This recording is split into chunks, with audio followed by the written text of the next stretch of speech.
Jay, that's strangely close to Daniel Jones from the Giants. Daniel, is that you? Beat the Chiefs. Show me. If the Broncos and Russell Wilson can show me that they can beat the Chiefs, then I will start believing. And the crowd up. And so on this defense, and Kansas City won't snap the ball again. The Denver Broncos have beaten the Kansas City Chiefs. Dave Montgomery on the Lions, former Bear, gonna make this his revenge game for sure. David Montgomery gets the touchdown that ices the game. No! And there's a flag. There's flags. There's flags. There's flags. There's flags. Snap. Hold. Kick. Denver wins! Denver wins! Let's go! They open. No! What happened? Ah, shit.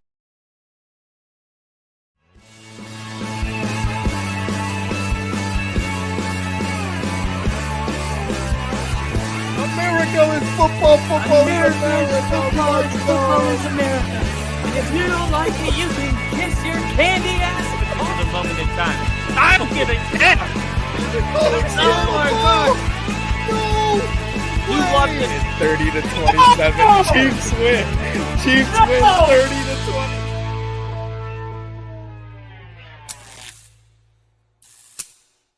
Woo! We are getting just a little buzzed here on the only football podcast. Welcome back, everybody. Sunday Night Football. Chiefs at Giants. Let's get the show on the road. Some Voodoo Rangers, courtesy of ya boy, Ginger. All right, guys, Sunday Night Football. Chiefs at Giants. Chiefs coming off a bad loss last week against the Eagles, 20-17. They lost by 3.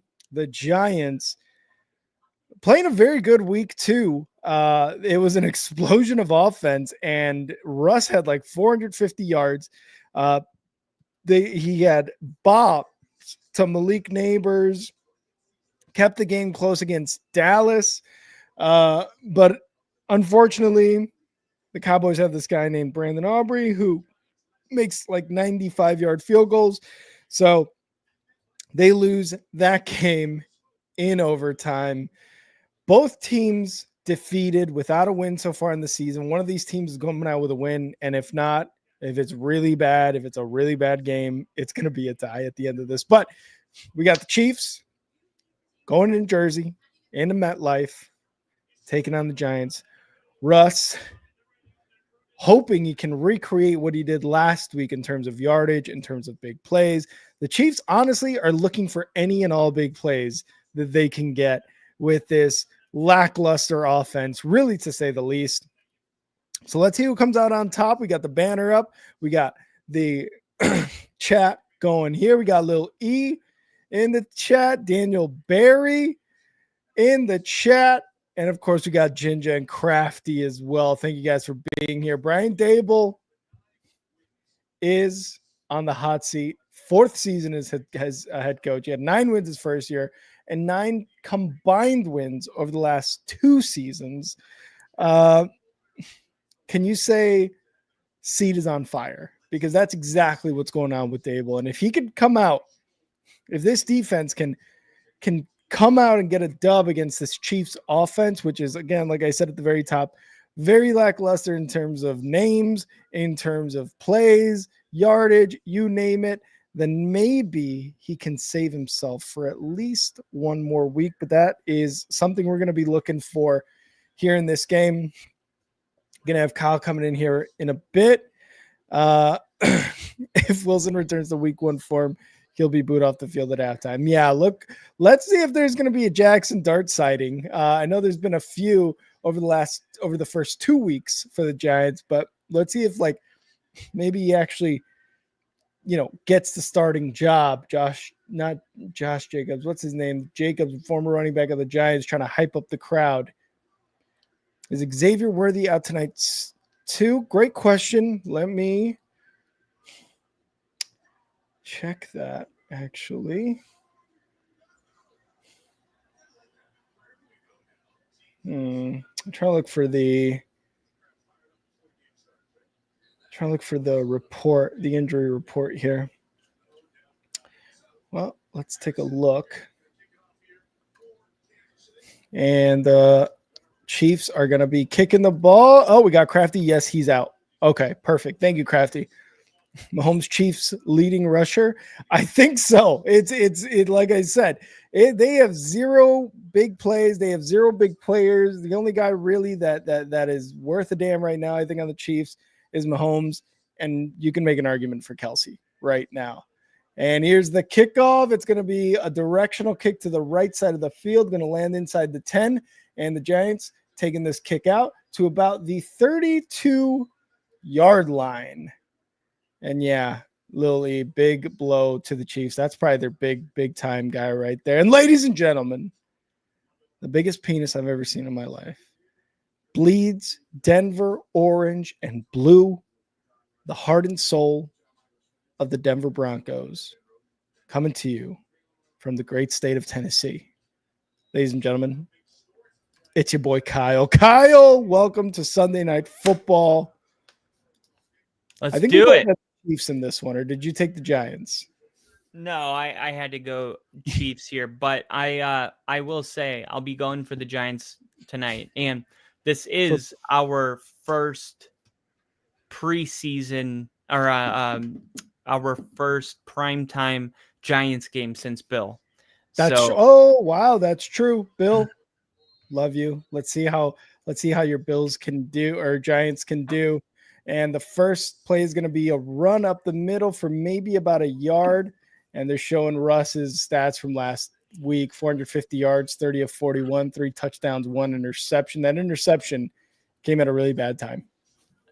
Yeah, it did. And but honestly, if you're a Giants fan, like the good far outweighed the bad.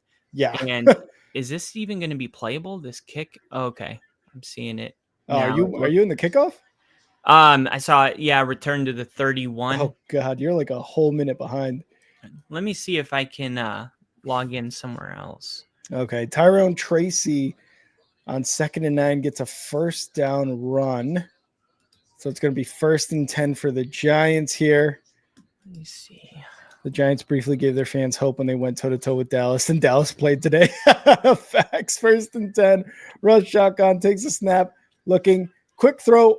Going to be a dump off to Tracy for about 4 yards. Lily, $4.99 super chat. Woo! Big Dick Kyle. Giants win for Brother Bill. Hashtag love you, Brother Bill. Hashtag we miss you. Definitely miss you, Bill. You are always missed. Thank you. Thanks, Lily. Appreciate the super chat. 2nd and 6 now. Giants, shotgun, motion to the left side. Russ takes the snap. Going to hand it off Tracy to the right side of the line, and he's going to get a first down into Chiefs territory. Karlaftis on the tackle. I think Tyrone Tracy, Malik Neighbors, look to those guys in this game to make a big impact. And it seems like the running game so far started off nicely for the Giants and the Chiefs defense. I mean, the Chiefs defense has held their own. It's just the offense that needs work for the Chiefs here as we're looking at a 1st and 10. Russ in the shotgun, takes the snap, going to hand it off. It's going to be Tracy again, left side, and he gets stuffed, but maybe a yard of gain there. Maybe a yard of gain. Ginger, long live Bill Hartnett. Damn right. Always in our hearts, especially when we're watching the Giants game. Number 27 for the Chiefs makes the stop. I'm going to see if I can get my password real quick. Okay, sounds good. All right, 2nd and 9. Tracy is out in the shotgun for Russ. 3 wide receivers out wide, 1 tight end. Takes a snap. Going to hand it off, and that's Scattaboo making a couple guys miss, and he gets a first down as he bounces outside. Scattaboo, man, he's got that low level of gravity and just makes guys miss, makes guys look silly, really, at the end of it. Look at that. Boom. moves off to the left side, makes a guy miss. Another guy trips up, and he still gets the first down. Ginger with a super chat. $2. Bill and our Giants tonight. Long live Bill Hartnett. Let's go. Long live Bill. Love it. Every time the Giants are up, man. It's just a good reminder that Bill was a awesome person. 1st and 10 at the 35-yard line. Going to hand it off. Scatterboo again is going to get swallowed up in the backfield. He's going to lose about 2 yards. Going to lose about 2 yards on that one. Ginger Lily, love what y'all are doing. Love it. Love it. Love it. Love it. Actually, let me keep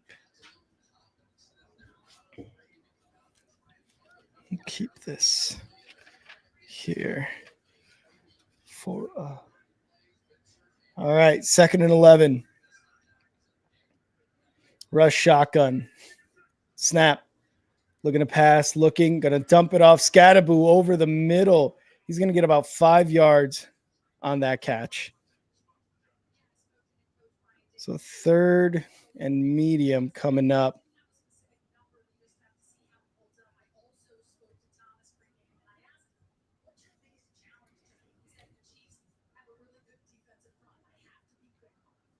Talking about that Chiefs defensive front. 3rd and 7. Deep into Chiefs territory. Need a first down at the 25-yard line to keep the sticks moving. Shotgun for Russ. Takes the snap. Hands it off. This time it's going to be Tracy up the middle on a draw play and only gets about 3.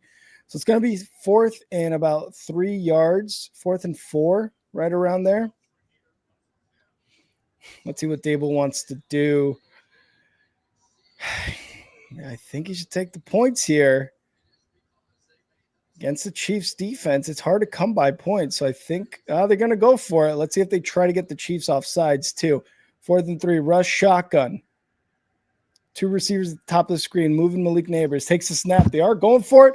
Quick throw gets batted at the line of scrimmage. He did have Malik Neighbors wide open for that conversion, and instead, turnover on downs for the Chiefs. Wow. I don't know. Ginger, yes. 100% to that question. Yes. I don't know about that play call. Giants fans, I don't know what y'all think about that play call, but yeah, just not great. Kyle, how's the password stitch coming? I'm gonna see here. Mm-hmm. Well, Giants went for it on a 4th and about 3. Russ's pass is batted at the line, so it's a turnover on downs at about the 30-yard line. Chiefs ball coming up here after the commercial break. I think you take the points there, Kyle. I don't know. What do you think? Oh, yeah. And you got well, you had an open receiver too. He did, and if the ball wasn't batted down, I think that pass gets completed. I think they get a first down and the drive is alive, but that defensive line for the Chiefs able to come up big on that bat down. And I don't know, man. Like I'm torn about this because I just said in the Broncos like instant reaction, I was like, I feel like we keep losing because we're playing like we're more afraid of winning than we like, or we're more afraid of losing than we want to win. Like, yeah, scared football almost. Yeah, like the game I was at, Bo Nix wanted to go for 2 right when we scored against the Bengals, and instead we kicked the extra point. Why though? Because we're afraid of losing. It's obvious. And then today we're in a situation where it's 3rd and 14 and Bo Nix runs for 13.5 yards. And you go, well, let's punt it. And it's like, we all felt in our gut that the Chargers were going to score if you punted it. And it's like, But if we would have gone for it, okay, we either get it because they need a touchdown, not a field goal. So who Right. cares that they're in field goal range? Right. We either get it and the game's going to be over, or we don't get it and the defense comes in a savior spot where they're like, I have to be the savior. And our defense excels in that position. Yeah. Like when they muffed the punt, when Marvin Mims muffed the punt against Tennessee, we got 2 back-to-back sacks and took them out of field goal range. Like our defense loves that spot. The spot they don't love is when you punt it and say, don't let them score. Game's in your hands. Yeah. Like, and I just feel like Sean needs to just go for it on that 4th and inches and make a statement that we're not afraid of losing. And that's why we even got in the game to begin with. It was 4th and 2, and we threw a 50-yard pass to Cortland Sutton. Yeah. And that's what sparked it all. Those are like winning type of decisions, and you have to balance it out. Like that one, I would take the points because it's early in the game. But it's just you also want to set a tone. Like you're coming and you're playing the Chiefs, who went to the Super Bowl, and you're a team that is, the expectations are that, you know, you're not going to be a serious contender this year. So I kind of like we're going to go out there and set the tone right away. It didn't work out, but I get where their head's at. And now we got a 3rd and 3 here for the Chiefs at the 35-yard, at their own 35-yard line. Mahomes shotgun, 4 receivers out wide, 1 running back, Pacheco to his left side. Trying to get a first down here. Takes a snap, quick throw, and it's going to be a first down. And number 9, who is that? Is that Smith Schuster? That is Juju for the first down there. Yeah, and especially with a guy like Bo Nix at quarterback, you know that on a 4th and inches, 4th and 1, whatever it was, you know he's going to do whatever it takes to get that yard, whether it's a tush push, whether it's a quarterback sneak, whether it's a pass.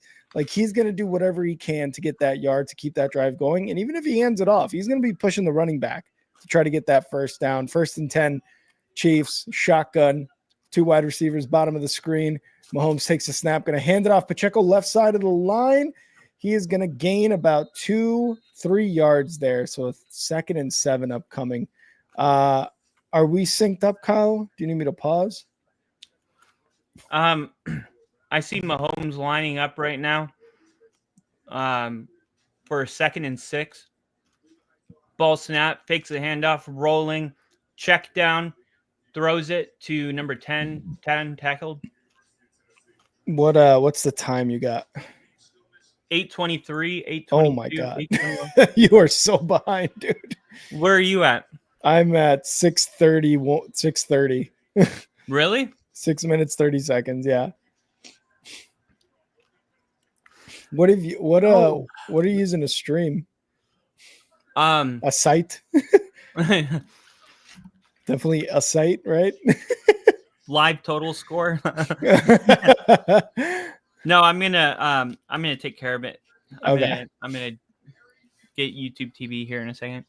Oh, and we got a holding call, so that pass by Mahomes is negated by that holding call. And who else but Jawan Taylor? If Casey's in this chat, he's gonna be very mad. 2nd and 17 instead of a first down here in the shotgun. Trips right, motions Pacheco. No, not Pacheco, but quick throw again to Juju Smith, left side over the middle, going left. He's getting close to a first down, makes a guy miss, and a first down pass into Giants territory for Juju. Great vision, great cuts. That was a really good play by Juju there. No flags either, so should be a first down for the Chiefs.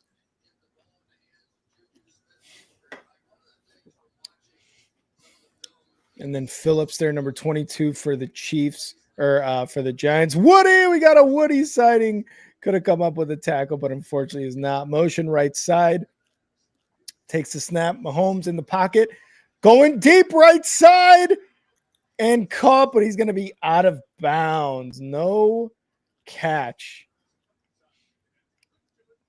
So 2nd and 10 upcoming. Woody's the good luck charm for the Bills right now. Jen just said, Woody.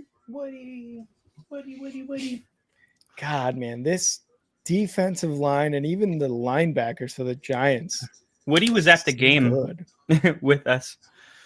Really? Yeah, the Colts game. Hell yeah. 2nd and 10. Yeah. Shotgun for Mahomes. Was he scared? Snap. Quick throw left side. And it's going to go for about 8 yards. 3rd and short coming up. No, he wasn't scared at all. Nice. Likes the crowd. He likes to be the center of attention. I think that's what it is. It was so cool because there was a Lion King scene where people would pick up their kids like this. Oh, yeah. And I picked up Woody and everyone loved it. They're like, what that dog doing? They're like, oh my God. All right, 3rd and 2. Mahomes shotgun motions to the left side. He's going to take the snap, going to hand it off up the middle. And I believe that is, oh my God, what's his name? I'm forgetting his name. Oh, I don't know his name. I like this comment by Crafty, though. Top stories of the weekend so far. Penix was penis. Browning did some browning. And Love was not all the Packers needed. Told you, Love is good for one of those game-changing interceptions. I feel like it just seems like it's in his blood. And that's what happened to him against the Browns. 1st and 10. Mahomes. I see Mahomes in shotgun. Much, 1st and 10. Motion, ball snap. Makes the handoff. Looking. Incomplete for Kelsey. Oof. Yep. 4 minutes. Yeah, 4 minutes exactly. And Kyle, we are in sync. Ba, ba, ba, ba, ba, ba, ba. I don't want to be a fool for you. There's another player in this game for 2. Kyle, people are asking, is Malik Willis better than Jordan Love? I don't know. We should have played him today. Maybe we would have an answer. 2nd and 10, Mahomes. Shotgun snap. Looking in the pocket. Going deep left side. Got a guy. No, he does not. He underthrows Kelsey again. Kelsey had the step on the defender. Yeah, it's just not a good throw by Mahomes at all. I mean, how is this supposed to be catchable?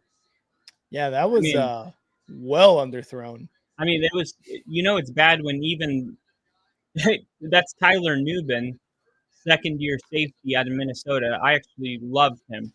I had him on my mock drafts, and he's really taken that step this year. He's going to be a guy. He's going to be a guy. You heard it here first. Kyle said Nubin, going to be a guy. And there's a timeout by the Giants, 3rd and 10. But, yeah, it's bad when even the guy covering is like, oh, you could have picked that? I didn't even know he threw it. I know there was a play I saw where the cornerback had this was an early slate game, and I forget what game it was, but the cornerback had his back to the ball and committed pass interference, and I forgot who the announcer was, but he said, yeah, him not turning his head back really kind of cost him there because he could be going for the ball. And I was like, that's exactly what happened to the Bears. I forget if it was against the Vikings or if it was against the Lions, but I was like, that call you make, like, why not? You know what I mean? Like, if you're going to call it in this game, call it in every game. So I got a little frustrated there. Right. 3rd and 10. Mahomes, 36-yard line. Throws right side. Incomplete. Really good defense. Hollywood Brown. Really good defense by the Giants. Mm-hmm. And man, we all know about the front four for them with Thibodeau, and they drafted another. Who did they draft? Abdul Carter. Yep. And you're thinking, man, if their secondary can get their act together, this could be a dangerous defense. And Tyler Nubin, he's going to be a really good piece. And the way this defense looks so far, they're going to give Russell Wilson a chance to win some of these games, and he's going to doinks in.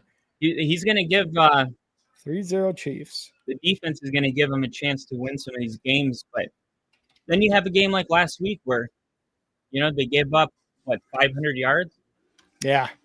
And that's just a young team. Like, Mm-hmm. that's the sign of a young team when they can have a really good game, and then the next week they give up 500 yards. It's like that consistency is not there yet, Yeah. but they're on the right road to being a top defense. I was They're going to say, doing the right thing. They're accumulating high value players and picks, Mhm. and they have consistency at the coordinator spot. It could be, it's one of those where, like you're saying, the team is young and inexperienced. And while they are making mistakes, you can see that eventually they're going to grow into a much better, like, performing defense too, because I've seen that with the Bears. And, the guy that sticks out to me was Jalen Johnson. His first couple of years, I mean, he was getting beat. It just seemed like, oh man, did we make the smart move by picking him and whatever? And then eventually he became one of the best corners in the NFL. Obviously he's injured this year and it doesn't seem like he's going to come back, but we'll obviously see what happens there. But it just, over time, you become a really good cornerback, a really good defensive back, just a player in general. So yeah, if these guys can figure it out, I don't know if Dable's going to be around for it, but if these guys can figure it out, that defense can be nasty here coming soon in these next couple seasons. Yeah, and there was a report that came out from Giants Wire that said the immediate future of the Giants could look very different if they lose to Kansas City. And I want to make this perfectly clear for our listeners that it is very possible that Shane Bowen, the defensive coordinator, is in year 2, and Brian Dable are gone if they lose tonight. Oh, and the building, this is not just like an online conspiracy. This is something that the coaches are aware of and the players are aware of. And inside that locker room, those players know that they're coaching literally for their coaches' jobs. Yeah. And that's a big responsibility. But on the other side, the Chiefs are looking for their first win. Yeah. And I've heard players from teams in situations very similar to the Giants and other teams that are struggling and their coaches isn't very good, that the locker room is a very weird place to kind of be in, very awkward, very tensiony place to be in, because something like that is coming. You hear the news, you read it, you almost can't avoid it really if you're in the NFL space, as the Giants are going to take this kickoff back to about the 36-yard line to start.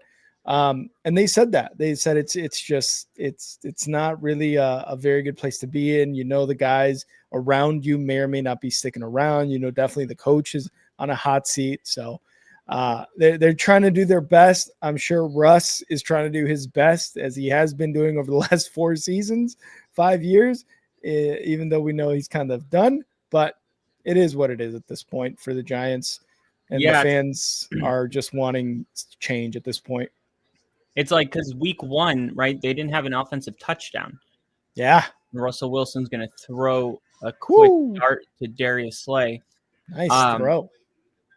Yeah, week 1, the Giants go out. They don't have an offensive touchdown. And you're thinking, okay, this is we got an offensive coach. Whether they'll admit it or not, the success Daniel Jones is having right now is 100% a factor. Yeah. Saquon last year. Yeah. But I think Saquon's a little less shocking given the offensive line and the talent that, the Daniel Jones thing's truly a wonder of the world. And the fact that the Giants, though, were able to score so many points last week, it's like you're gonna fire me now? It's kind of weird. It's like when you go through a lot of terrible things in a relationship, but you stay together, but then the dumbest thing you break up over. It's that's what it was. It's it wasn't that. It was all the things collectively. Yeah, led that to was that just a being- tipping point. Yeah. 1st and 10, Russ in the shotgun, 3 receivers, motions to the right side.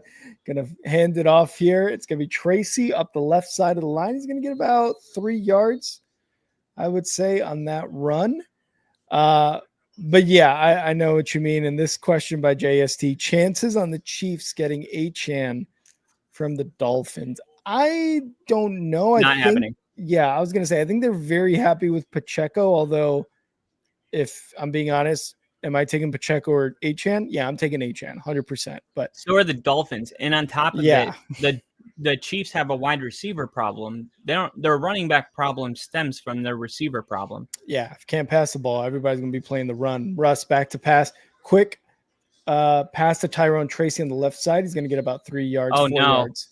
Oh no. Oh, It looks like a shoulder. It looks like maybe it's one of those where the player knows something's off with his body immediately. He was pointing to his shoulder, his arm. damn. Russell Wilson's coming over like the leader he is. Yeah. He's gonna be like, "Hey, it's all right. I got you. If there's one thing I got, it's moments like this. I was built for these. I was built Because- for these moments Because I'm-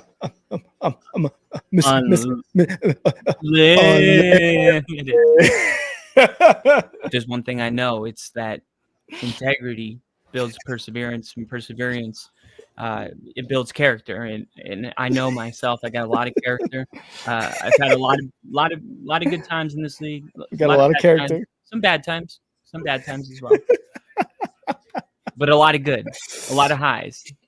I mean, lows. yeah. I was watching his because I've luckily have changed my TikTok algorithm to a lot of NFL. That's how and mine. My ex is that. Which is NFL. amazing. It's just like Yeah, so you see football, a bunch of football, clips, football, and the one I've been watching recently, or that has come up recently, was the Seahawks comeback in the playoffs against the Packers. And man, was that defense for Seattle just dominant. And then Russ, obviously back in that time, was the best Russ you could ask for, right? Like the Russ that Seattle was hoping for 20 years, if possible, right?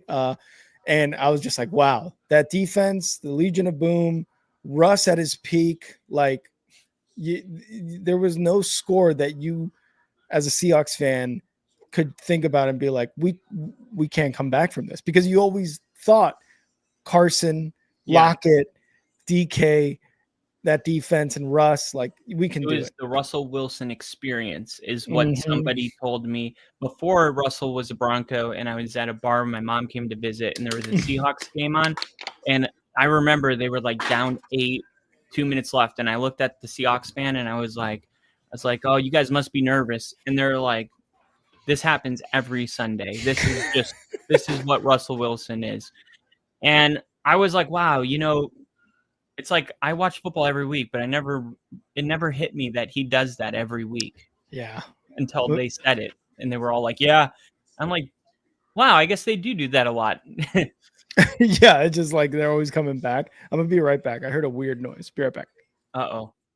Hopefully that weird noise isn't anything too weird.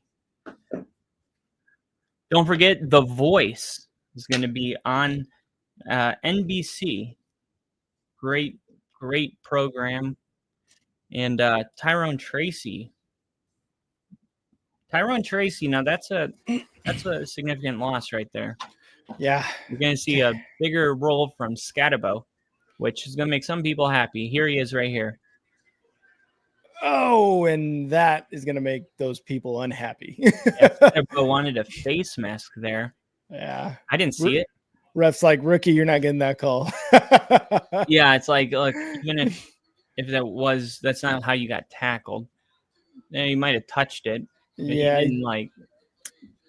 That would have been There's definitely a hand across the face mask. 4th and 6, they're going for it. Woo, Dable. This is Dable. He knows he's coaching for his job. This is what it looks like. And this is crazy, dude.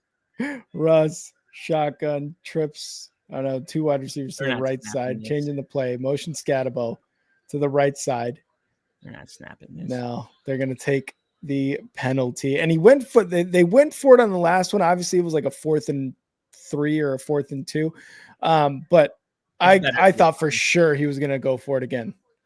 Yeah, this is one of my favorite moves. I don't understand why coaches don't do it more, because if you're on the 50, punter doesn't really like, you want to give him a little more room. Mm-hmm. And what do you have to lose? You go up, you try the hard count, you take the penalty. It's more favorable for the punter. Mm-hmm. But Brian Dable, you see, he's so fired up about that face mask call. I mean, it is like he's mad. Emotions are running high tonight. This is going to be an emotional game. And Giants 20 seconds and counting in this first. There's the punt. Let's see if they can try to pin them at least inside the 10. Oh, wrong way. Oh no, they're at around the 18-yard line. The punt, bounces the wrong way. Not the bounce that punter wanted. Oh, hey, dude, you gotta let it go. I know. There's no way that this is going to result in anything. It's Dable, not like it was egregious. Like, okay, the guy was already tackling him before his hand touched his face mask, and there was 2 other guys hitting him. I could see if you pulled him down by his face mask, and it was the only, it was a solo tackle type thing. But it's like, it was just a quick, across the face mask. Man, Dable knows, like you said, he knows he's playing for his job right now, and he's always like this though. He's always yelling when it doesn't go his way. At least from what I remember of these last 3+ seasons, like that is who Dable is. You know? Yeah, and I don't mind it because that's how I feel when I'm watching the Broncos. True, you would probably like that as a Giants fan. As the clock goes to 0, that is the end of the first quarter. Chiefs are up 3-0 after that 4-yard run. And as a Giants fan, you probably like that because if I'm being honest, last couple of years really with Eberflus have been just like, dude, can you show something? Can you show some emotion, something in the post-game presser that tells me that 1, you care, 2, you're seeing what we're seeing, and 3, you know how to fix it. And, for the most part, Dable's showing it, but there are some coaches out there where fans are like, give me something, man. Yeah. And man, Kansas City right now is 7.5-point favorite. And wow. I don't know. Do you think that that's like where this game's headed? A 7.5-point win? I mean, if the Giants continue to not score points in plus territory, yes. And I'm talking about even field goals. Like right now, it would be a tie game if Dable goes for it, right? It'd be 3-3. Maybe you're calling things a little differently.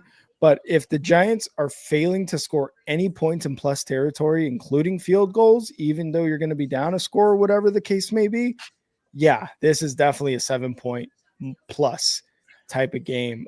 But again, that all depends on how Dable goes about it in plus territory. Very true. Probably the truest thing you've ever said. My God, you're right. I'm so freaking cool, dude. God, you're so cool. Been listening in. I'm out in Bozeman at Olive Garden. Still been here spiritually, a dedicated only football podcast, man. Hell yeah, Lily. Love it. Because not only at Olive Garden, but here at the Only Football Podcast, you family. You are literally family. You're quite literally family. You know what family does? Make out? Whoa. No. Oh, dude, you're weird, dude. Why are you saying like that? That is so weird. You're so weird, dude. It's so weird. Oh, God. Russ Wilson, 5 for 6 for 19 yards, average of 3.2 yards per pass. Ugh. Nasty. Disgusting. Second and 7. Wasn't that Mahomes shotgun. Motions right side.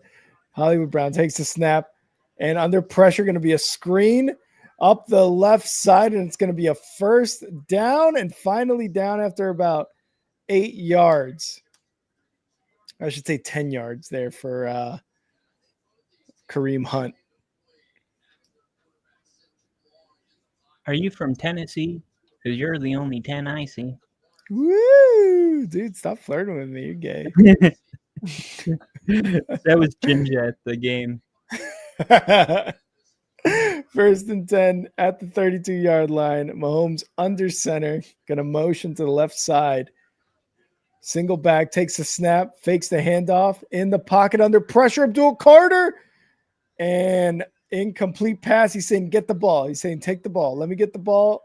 Because he thought he passed it backwards. But they're going to call it incomplete pass. And Kyle, I'm not sure if you're doing something with your camera, but I'm unable to see you right now. Yeah, I'm about to be. Okay. Just making sure, because I didn't know if it was like one of those situations last week where you're like, wait, you haven't been able to see me this entire time? There you go. You see me? Yeah, I see your hot self. 2nd and 10 upcoming for the Chiefs. And I believe there's a timeout here. Oh, my free preview has ended. Let me try start free trial. Yeah, Dable, I think, is trying to figure out what happened with that backwards pass. There was a part of his body, Mahomes' body, still behind the line of scrimmage when he let go of that ball. So there wasn't a timeout. It is going to be a review, or a challenge by Dable. So I got the YouTube TV YouTube for the football podcast. Nice. Is it like a free preview or a free trial?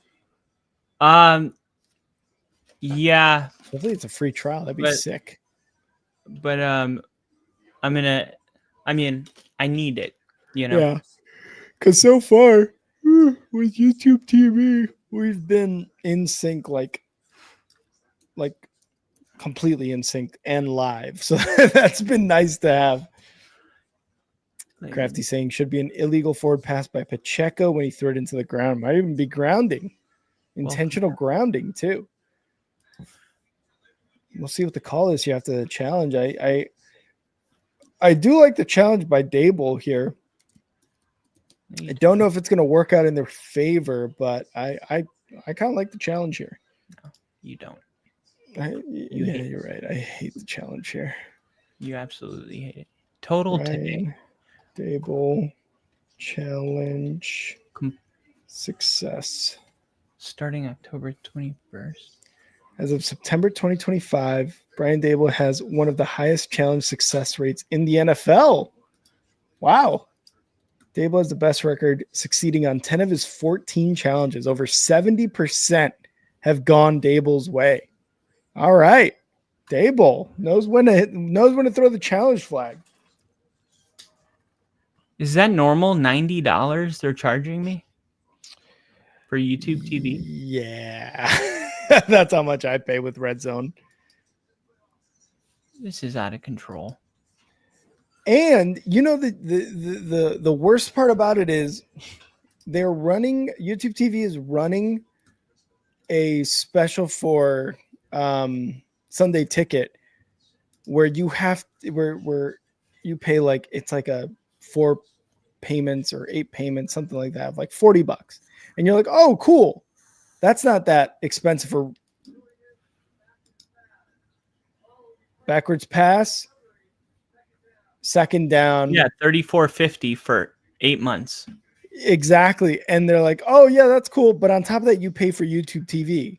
And it's like, well, why don't I just pay for Sunday Ticket on its own instead of paying for YouTube TV and Sunday Ticket, which turns out to be more expensive. Well, where are you going to buy Sunday Ticket on its own? I thought you could do that on its own. You have to have DirecTV or YouTube TV. Oh, okay. See, I didn't know that. I thought you could just pay for it. Mahomes in the pocket. Second and 18, gets it complete, but there's a flag. We'll see what this 5-day flag is. free trial starts today. But then it tells me, okay, let's see how. It's like 5-day free trial. Then you click on it, and it's like, okay, $90 is due now. And I'm like, wait. Oh, you probably just need the credit card or whatever on file. That's probably what it is. Let's make sure. Oh, illegal contact on the defense. Automatic first down for the Chiefs. What a break. Yeah. They're like, make sure you have funds. Okay. Oh, God. Okay. Well, I can transfer the money, but you said you weren't going to charge me. So I just caught you in a lie. That's why I didn't do it. Because I wanted to see. I'm like, yeah. I used a card that only has money in it if I transfer to that. Nice. And it's going to be a quick end around right side for the Chiefs. It's going to get them about 8 yards on that first down. September 26th.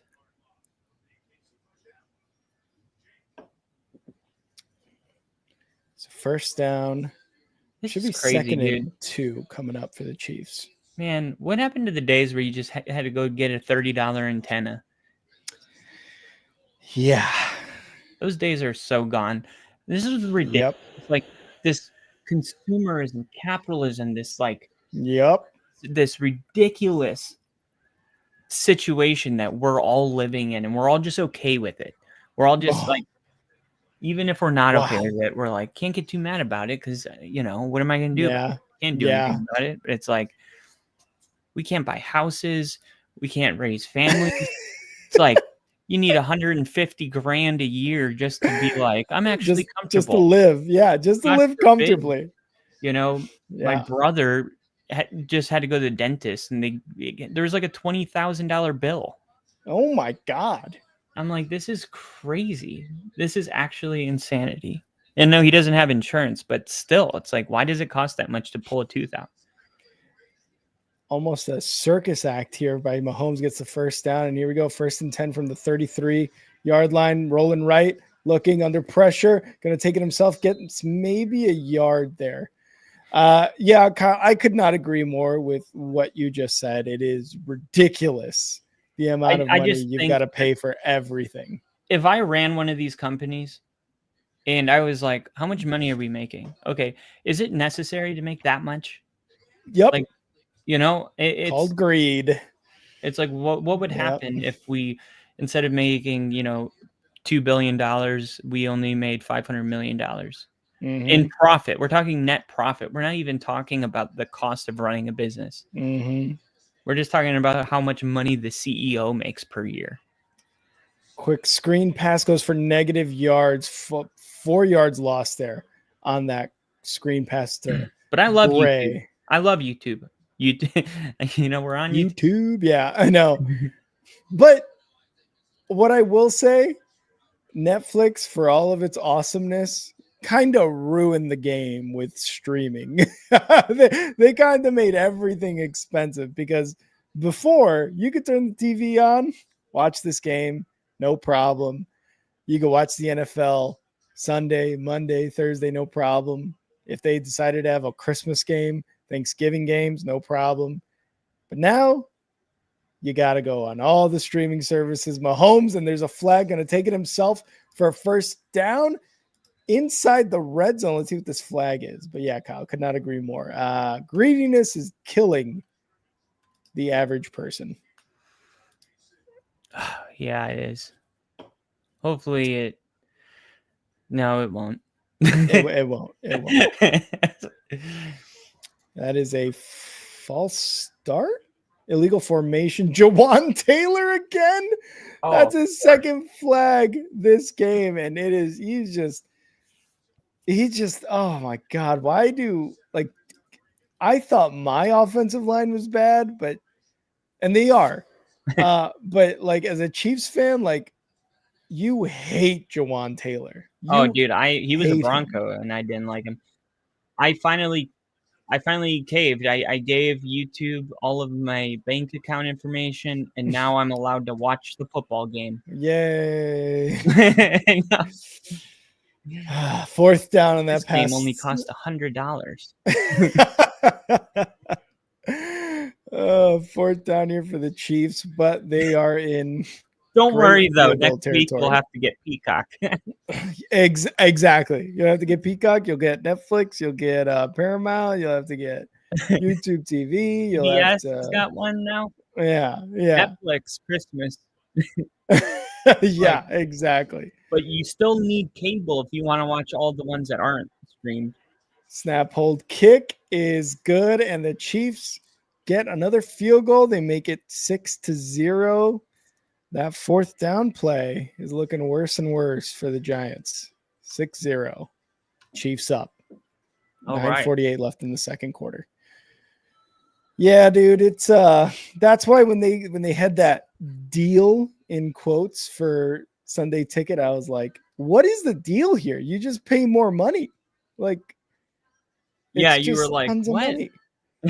Yeah. I don't know. I could see how that was confusing. Yeah, I don't get it sometimes, man. Play But by it is what play. it is. All right, so I'm going to give you the Kansas City Chiefs the game's lines right now. So they got the over under at 33.5. That's very low. Ugh. I think it was like at 40 on CBS when the game first started. But yeah, that is low. So they're saying 21-16 would be the over. Ugh.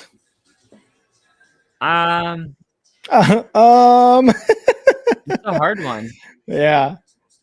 I'm gonna go under, and I'm gonna go think with the so, too. Giants covering I think so too. What's the spread for the Giants? 7.5. Yeah. I think when it's all said and done, they could I'm gonna cover. go Cam Scatabo. No, I think they're gonna have to throw it, and it's gonna have to be Malik Neighbors.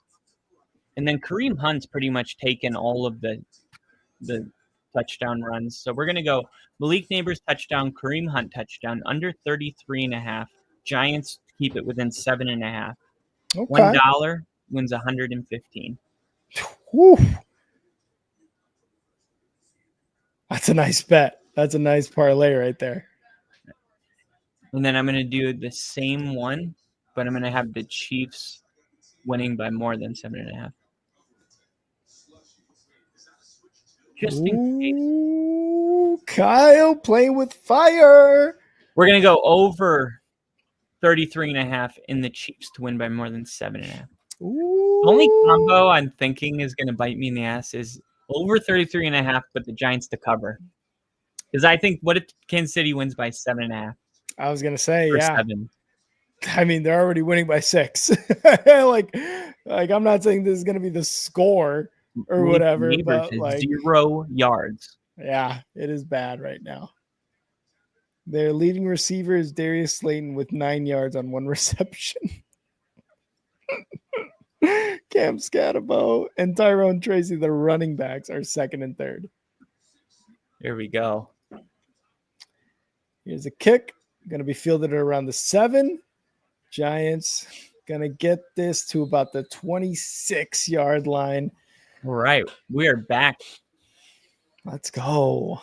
So the first, before the game started, I placed this one. It was Juju Smith had 15 yards receiving. He has 52 right now. Nice. Wan'Dale Robinson, 40 yards receiving.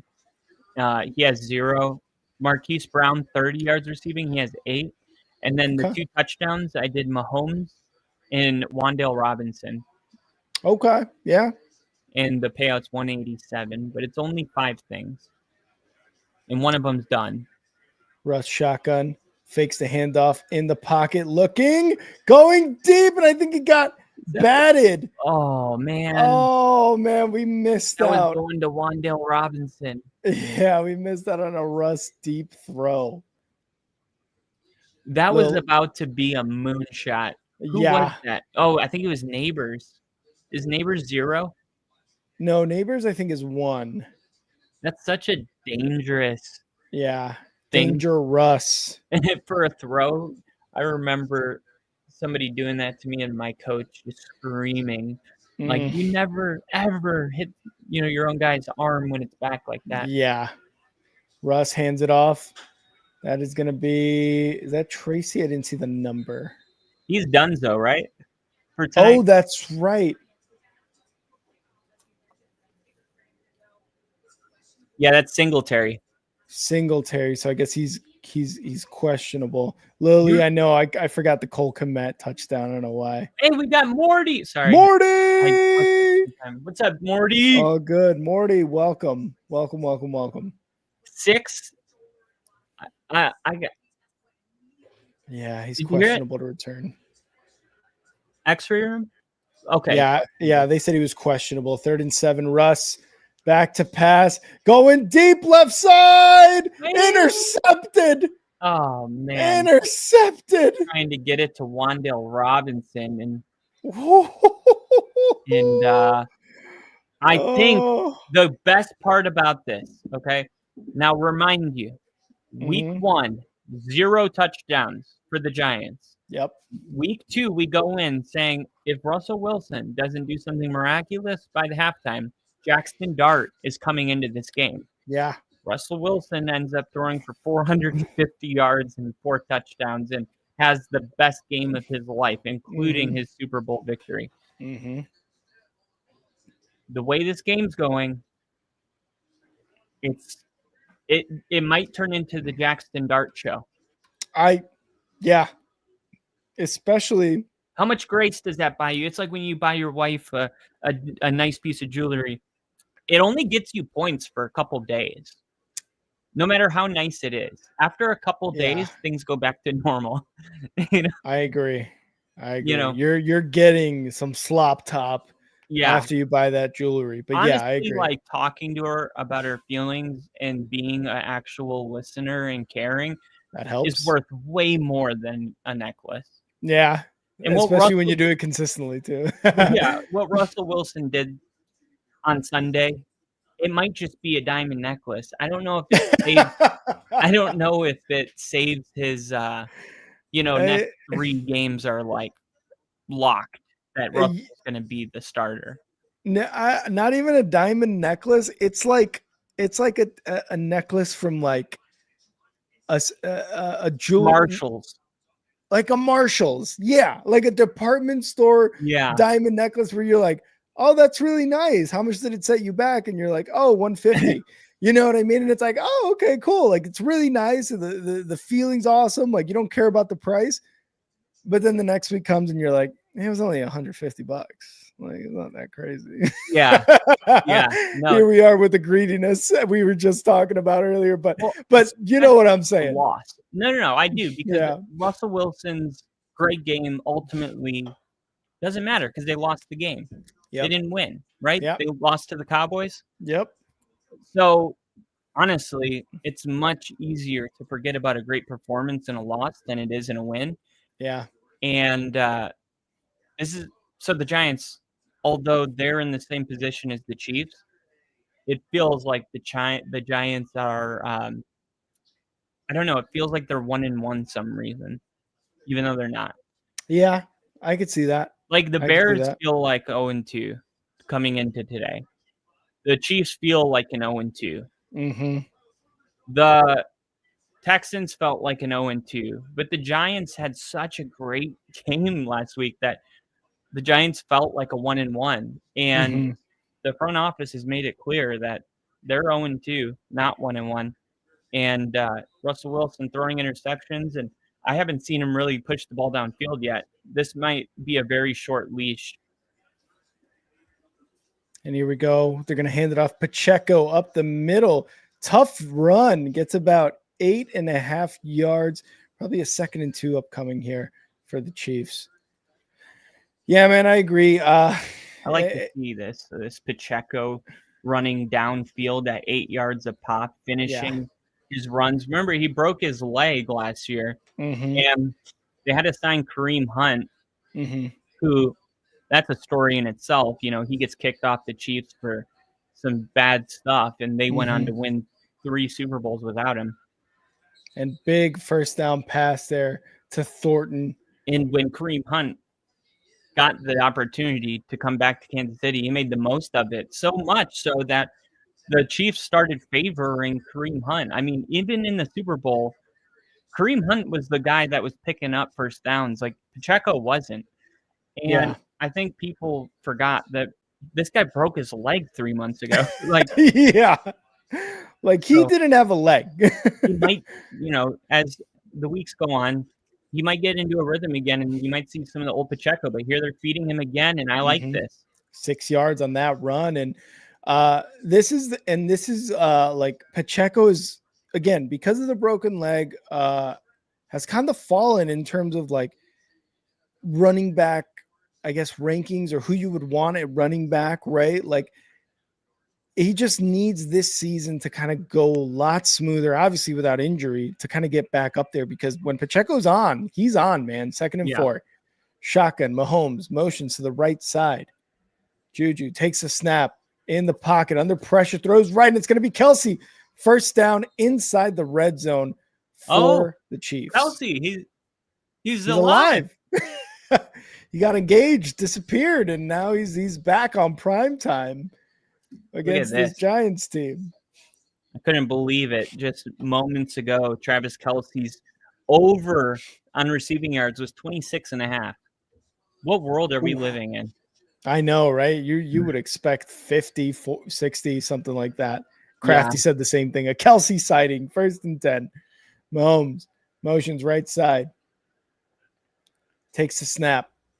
Quick throw and incomplete. That one was meant for, I believe that's Hunt, number 24. No, it is not Hunt. I think you're like 1 second ahead of me. All right. Let me know when they go to 54 of the Giants.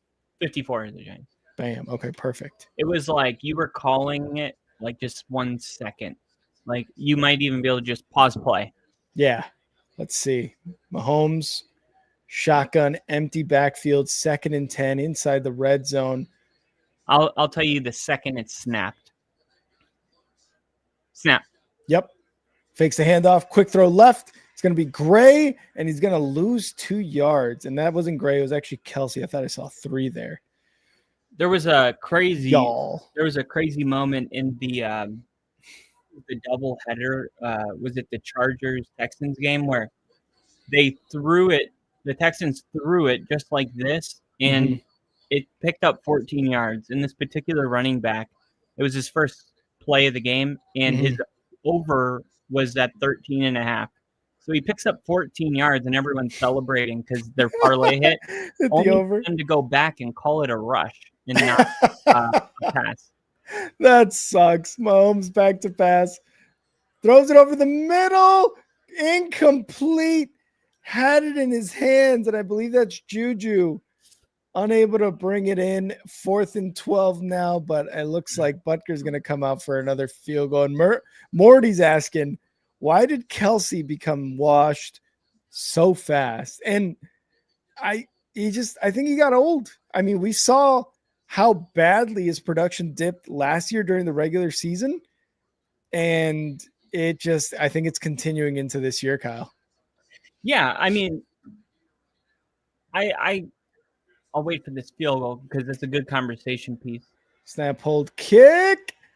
It's no good. Butker misses. All right, Kyle. Yeah, so we go into the offseason. I remember we did the AFC West predictions last. And I had the Raiders in 4th, the Chiefs in 3rd, the Broncos in 2nd, the Chargers in 2nd, Broncos in 1st. Oh, yeah. And then, like a couple of days later, I made a whole video about this where I was like, I don't think people realize the situation that the Chiefs are in. And I pulled up their depth chart. And I'm like, depth chart. Yeah. And I see Juju Smith and I see Hollywood Brown, and I pull up like their last 4 seasons, and they got like 3 catch, 80 yards. And it's like that all 3 years. There's no consistency. And some seasons they only had it like 1 or 2 catches in them. Yeah. And then I'm like, okay, well, what else do they got? There's got to be like some hidden gems that they just haven't revealed unless you're a big Chiefs fan, like Right. our Devon Vele or our Troy Franklin. Like, and no, like they have 3 undrafted wide receivers on the team, which Hmm. is fine, but they're unproven. And then Hmm. they had one guy that the Patriots got rid of. They drafted him 2 years ago at 50 overall, which is pretty high. But Hmm. this guy only has 2 catches in his career. So I'm staring at this chart and I'm going, okay, we know Rashee Rice is out for 6 weeks. So like, what Yep. is the plan? Because the Vikings were in a very similar situation when they got Jordan Addison news, and they called Carolina and said, "We need Adam Thielen." They called Denver for Devon Bailey. They were like being proactive about trying to Yeah. fix it. The Chiefs were just like, "Nothing. This is our Yeah. team, and we're gonna win with it." And I'm like, that won't work. It hasn't worked. It didn't work last year. It didn't work the year before. They finished 15th in points per game the last 2 years. So I feel like they have gotten so confident in Patrick Mahomes that they're kind of screwing him over. Like the real reason Yeah. the offense is struggling so much right now is the lack of explosive playmakers. Hmm. Look at a passing chart of all of Mahomes' throws. He's only attempting 2 passes down the field, and he's averaged like depth of target. It was like 2.5 yards last week. Oof. It is insane. I mean, and this really stems from trading Tyreek Hill in 2022 because they never really found a replacement for his speed and separation ability. No. And that was really like a turning point offensively.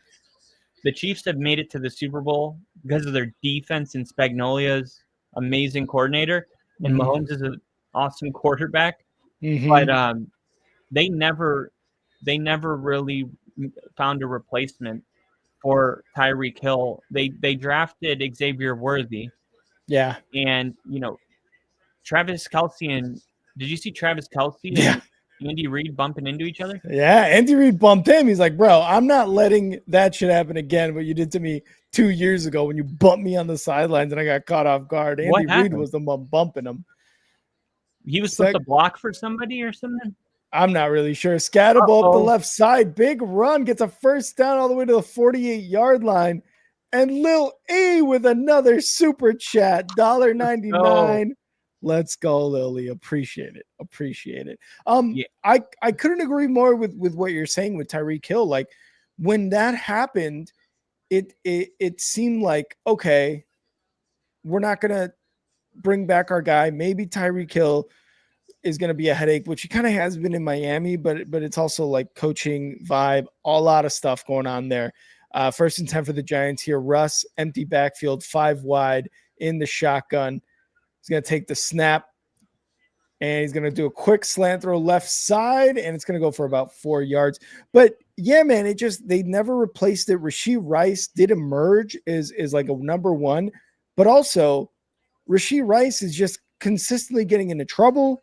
He's getting suspended off season. It's like, all right, what's the next story on Rashee Rice? It seems like so.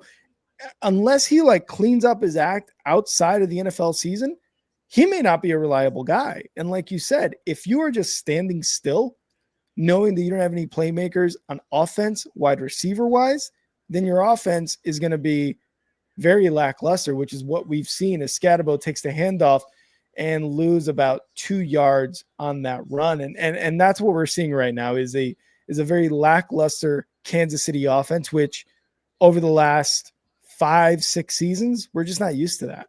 yeah, and it's just the lack of talent because the one guy that they drafted in the first round is Xavier Worthy, and he's amazing. Like he's great. Unfortunately, he hasn't played since that dislocation that he decided not to get surgery on. He was actually going to suit up for this, and it was a last minute. Hey, he's not playing pivot, but here's Russell Wilson.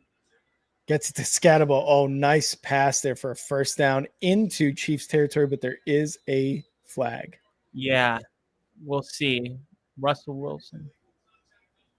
Illegal contact on the Chiefs. Oof, okay. All right, so it's a first down for the Giants coming up. But yeah, like the one time that they actually You know what this is? It's exactly what they did to Aaron Rodgers.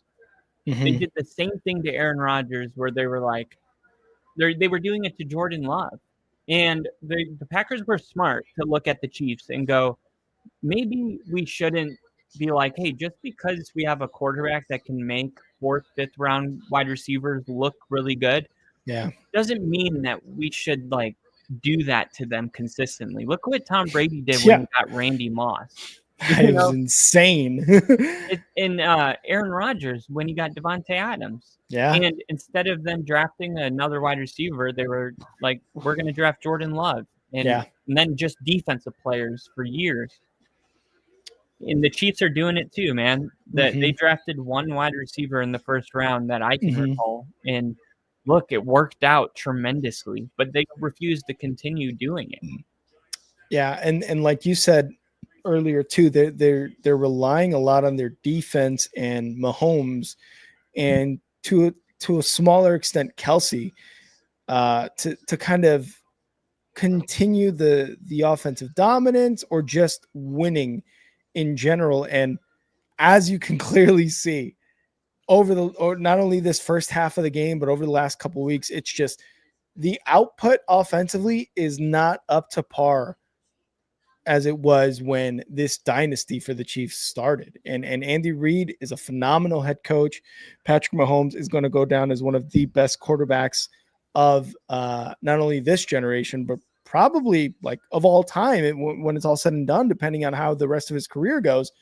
But you've got to do something, man. Like you mentioned Brady, when he gets a guy like Randy Moss, and other than him and a couple other wide receivers, you can't really name any big time additions that the Patriots made through their dynasties where you were just like, that's a guy. You know, you can't, other than Randy Moss and not Amendola, but the other white receiver that was good, that won a Super Wes Bowl. Welker? Not Wes Welker, the other guy. Amendola? Not Amendola. Oh, third guy. Edelman. Edelnut. Yeah, Edelnut. Like when you think of Tom Brady and that Patriots, you think Tom Brady, Edelman, Tom Brady, Randy Moss. And Randy Moss didn't even win a Super Bowl with them. He just had an amazing season. So, like you said, like you are clearly seeing that the Packers, for example, are like, well, we got to bring in Matthew Golden.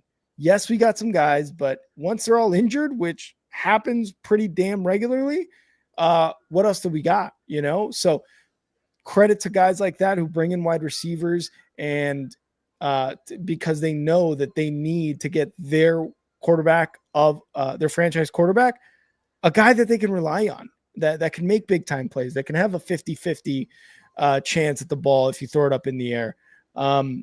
And the Chiefs just haven't done that. They're relying on Juju. They're relying on Hollywood Brown.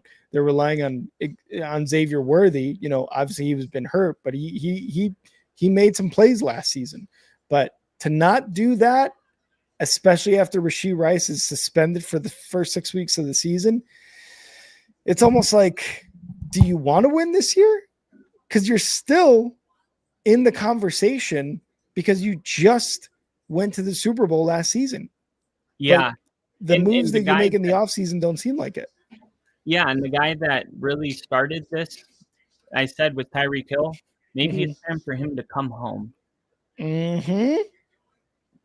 Yeah. And a lot of people were saying that after the first week of the season. He wasn't voted a captain for the first time in his Dolphins career. Yeah. It's bad. Dude, look at Eli Manning. That's awesome.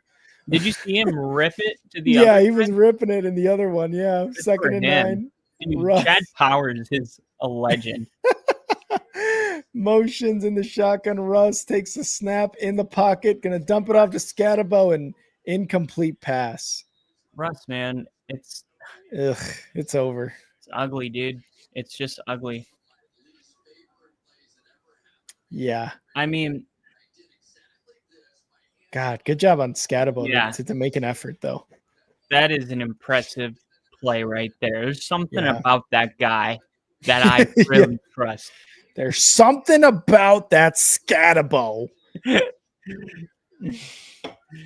something about that Flacco guy. I just 3rd and 9. Russ back to pass under pressure, lobs it up in the air to nobody.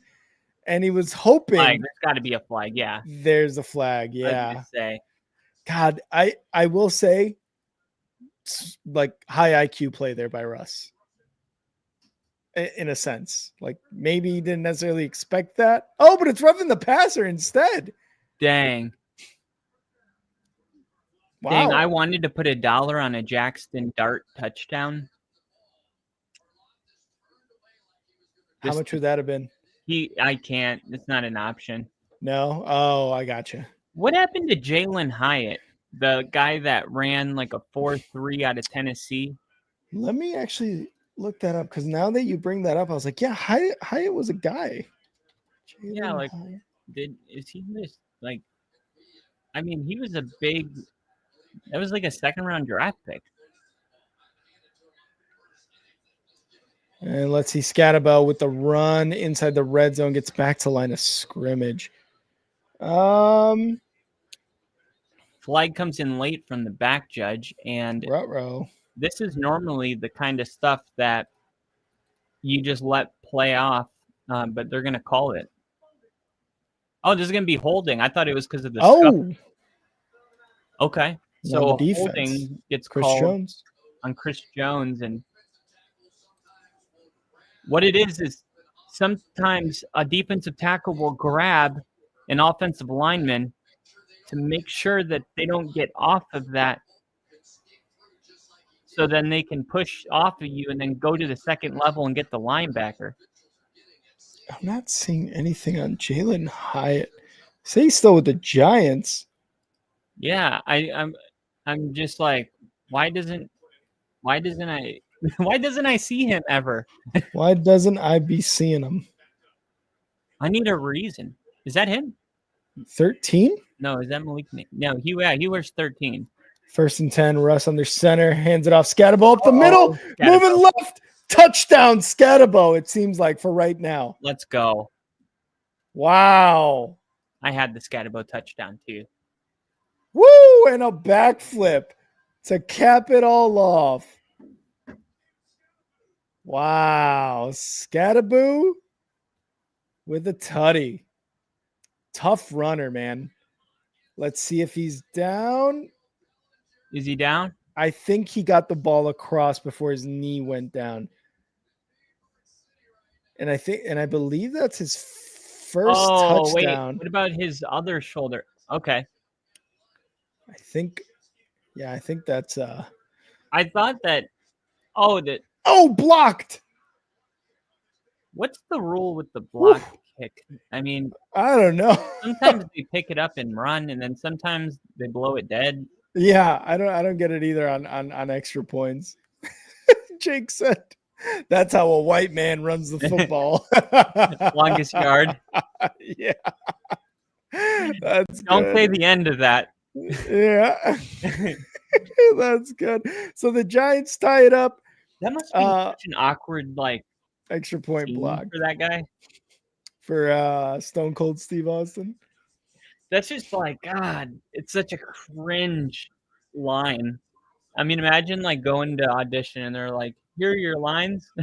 Yeah. You're like, I say this to Nelly. Damn. Hyatt did not log any snaps in an OT loss to Dallas. Who did? He has not played this year at all. He's got no stats for the 2025 season. All his stats are from last year in 2023. Huh. He's a 3rd-round pick. Man, I'm going to make a video this week about guys that disappeared for no reason. Yeah. Because he's definitely one of them. Yeah. Where's Jalen Hyatt? What's going on with Xavier Legette? Yeah, that one. The Giants opted not to trade him, but now he sits on the bench. Oh, crafty. They are using their punter as a kicker. Wow. Hyatt was the only non-QB who was dressed for the game, but he didn't play a single snap. That leads us to believe the Giants are afraid to play him in meaningful spots, or even more afraid to make him a healthy scratch, with just 6 receivers on the roster and 2 of them being kick returners. Wow. Why is Hyatt occupying a valuable roster spot? That's They want to trade him. Oh. They don't want him to get hurt. They're protecting their asset. He's a third And rounder. this is crazy, man, because one thing that we know with like the Daniel Jones having success, and people are like, whenever a quarterback's not working in a place, whether it's Jacksonville or Cleveland or the Giants or the Jets, Mhm. I think what I'm understanding about football right now is it's much more than the coach and the quarterback.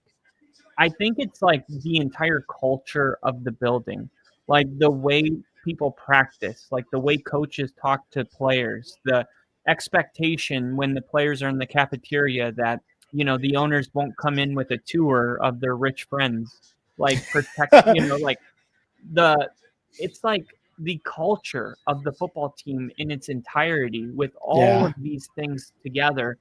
That's what, leads a quarterback to having success. And it's like at some point when you see all these quarterbacks fail in the same places and they go out and have success elsewhere, it's Mhm. like it's not Daniel Jones, and we know Dable's not like he resurrected his career in the first place. So I Yep. just think it might be above Brian Dable, and that's what sucks for these coaches. You get good coaches, and they In go to complete these agree. broken organizations, and they end up being a failure. And Mhm. sometimes I'm starting to doubt that it's even on the coach. Yeah, and It's like much deeper. breaking news. James Conner, running back for the Cardinals, has suffered a season-ending injury to his right ankle that will Damn, require surgery. he's a tough son of a bitch, though. Out of Pitt. Yeah. Now He, you're he dealt with cancer, I believe, when he was in college. The ball ball was is picked up. Giants ball. No, Mahomes got it back. Oh my God. What was that? Was there a glitch? How did Mahomes glitch back on top of the ball? He threw it backwards to Pacheco. Pacheco wasn't, I think he was waiting to get into position to catch the ball. Bounced off Pacheco. No, Pacheco was there. It's just it was a bad pass by Mahomes. So it's a backwards pass, technically a fumble. And Mahomes just ran to the ball. Dude, Mahomes just Okereke. saved it. Oh my God, Mahomes ripped it out. Oh, he stole it. Wow. Criminal. Mahomes criminal. Give me that shit. Criminal. Mahomes is a criminal. You heard it here first. And he got an ass smack on the back end. Did you see? At the very end, he smacked his butt and he smiled. Wow. He's like, man, yeah, you like that, boy. You like that, boy. He's what's his wife's name again? Brittany Mahomes, yeah. He's like, Brittany doesn't smack my butt anymore. I'm glad. I like it. It's been grown stale in the bedroom. Missionary. The one where I'm on top and she's on the bottom. Missionary. Dude, we're doing all kinds of crazy stuff. I'm talking missionary. 3rd and 25. Mahomes in the shotgun. Safety. Incoming. And they're going to run a draw play. Ugh. I surrender. Timeout, Giants. Timeout. They got one timeout left. There it is. Okay, so this whole thing with the punter kicking field goals. For the Giants. This is why Dable was going for it. Is because they that can't makes sense kick now. field goals. That makes sense. What happened to Graham Gano, the Florida State? I was just about to say, because I looked that up, and he was here to start the game. Suffers critical pre-game injury, groin injury, and was questionable to return. I saw him in the beginning of this game. Mm-hmm. So yeah, he must have tweaked it, and he can't go. Some sort of groin injury for Graham Gano, and now it makes sense, like you're saying, why Dave Dable decided to go for it on the 4th down. Here's the pump by the Chiefs after a terrible throw by Mahomes. Oh, that's just terrible. Oh God, what is going on? How is that fair catch interference? Yeah, and that's going to be a flag. I think, if I'm not mistaken, they can elect a re-kick, and they should. Take the penalty, back them up even more. I believe I saw the name McDonald that they zoomed in on, and I believe that was him who caused it. The Gunners for Kansas City, they got ahead, and it was like, man, that you wasted the opportunity. This spot on the field, you're supposed to be able to return it 25 yards. Yep, kicking team. Elect. First down, 15 yards. So it's not. Damn, that sucks. I was going to say, I think with that 15-yard penalty, that is putting the Giants into Chiefs territory with a minute 11 left. Yeah, like the 33-yard line now. Yeah. Wow. Dave Tobe. One of the best special teams coaches in the NFL. Yeah, former Bears special teams coach when Devin Hester was a rookie out of Miami. He was a special teams coach, and I'm glad he's still in the game because he is one of the best. At the 41-yard line in the shotgun, Russ motion to the right side, 1st and 10. He's going to take a shot top of the screen. He's going to throw a deep ball top of the screen. Snap. Here it comes. Pocket. Ready? Deep ball. Deep shot. No, and it gets batted again from behind him. It was there. Look at McDuffie's pointing, saying, who the hell was there? Did you see that? Look at the top of your screen. Why are you showing us this? This is terrible production. Look at. No, somebody was there because I saw the safety or cornerback run back towards the left corner of the end zone. I think, like you said, I think Malik Neighbors was there. Second and 10. They had there was a window. They had it, but Russ is just he's hesitating. Throwing it left side, incomplete. That's Slayton, and there's a flag even before the ball came out. There was a flag, and that's a good throw by Russ because either it's going to be caught by my guy because he has a step on you, or you're going to get PI. Yep. Defensive face mask call. First down. Williams, number 20, cornerback. That's the 6th penalty on the Chiefs. Yep, there it is, right there. And the official was right there.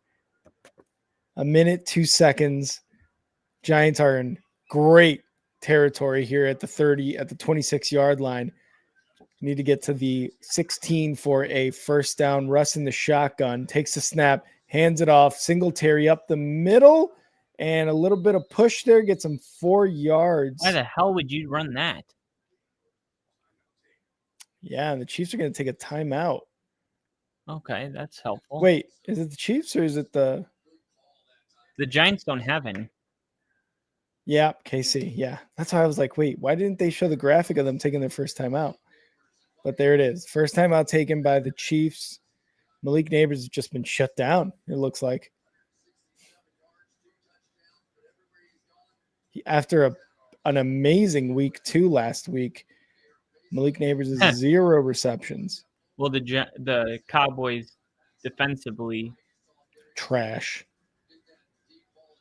I'm so glad the Bears played That them would have been week. right there, though, first down. Yeah. That very last one. I mean, Russ just doesn't have the anticipation necessary. And the best way I can describe Russ is he's always a second behind. Even the plays where it's wide open, it's a second behind. And it costs like the catch on the run type of stuff. It's hard to get those when your guy's always a second late. You got Malik Neighbors at the bottom of the screen, trips right, takes the snap. Russ in the shotgun in the pocket, going deep right side in the corner. Intercepted by the Chiefs. Watson, number 35, interception in the end zone. I'm sorry, but Malik Neighbors You need to turn into a defender, dude. Yeah. Like, you can't just get boxed out like that. Yeah.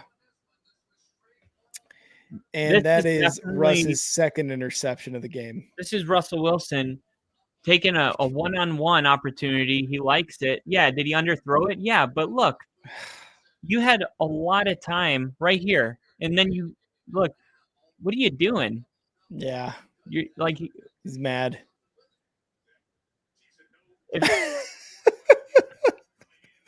The Russ face. Kyle, you're used to that Russ face. I am, and it's like that's the difference. Patrick Mahomes makes a mistake, but he goes and gets the ball back. Yeah. You gotta have that like aggressiveness to be like, I'm gonna turn into a fender and like he was already like before, he even secured the Brian Burns. Brian Burns. I think another great player out of Florida State. Yeah, on the SWAT, he came back down and he landed a little weird. Oh, yeah. No. Oh, I think it was that left. I think it was the right foot. Those are the scary ones. No. Oof. Oh, extended his knee. Oh, it looks like a hamstring almost. Crafty.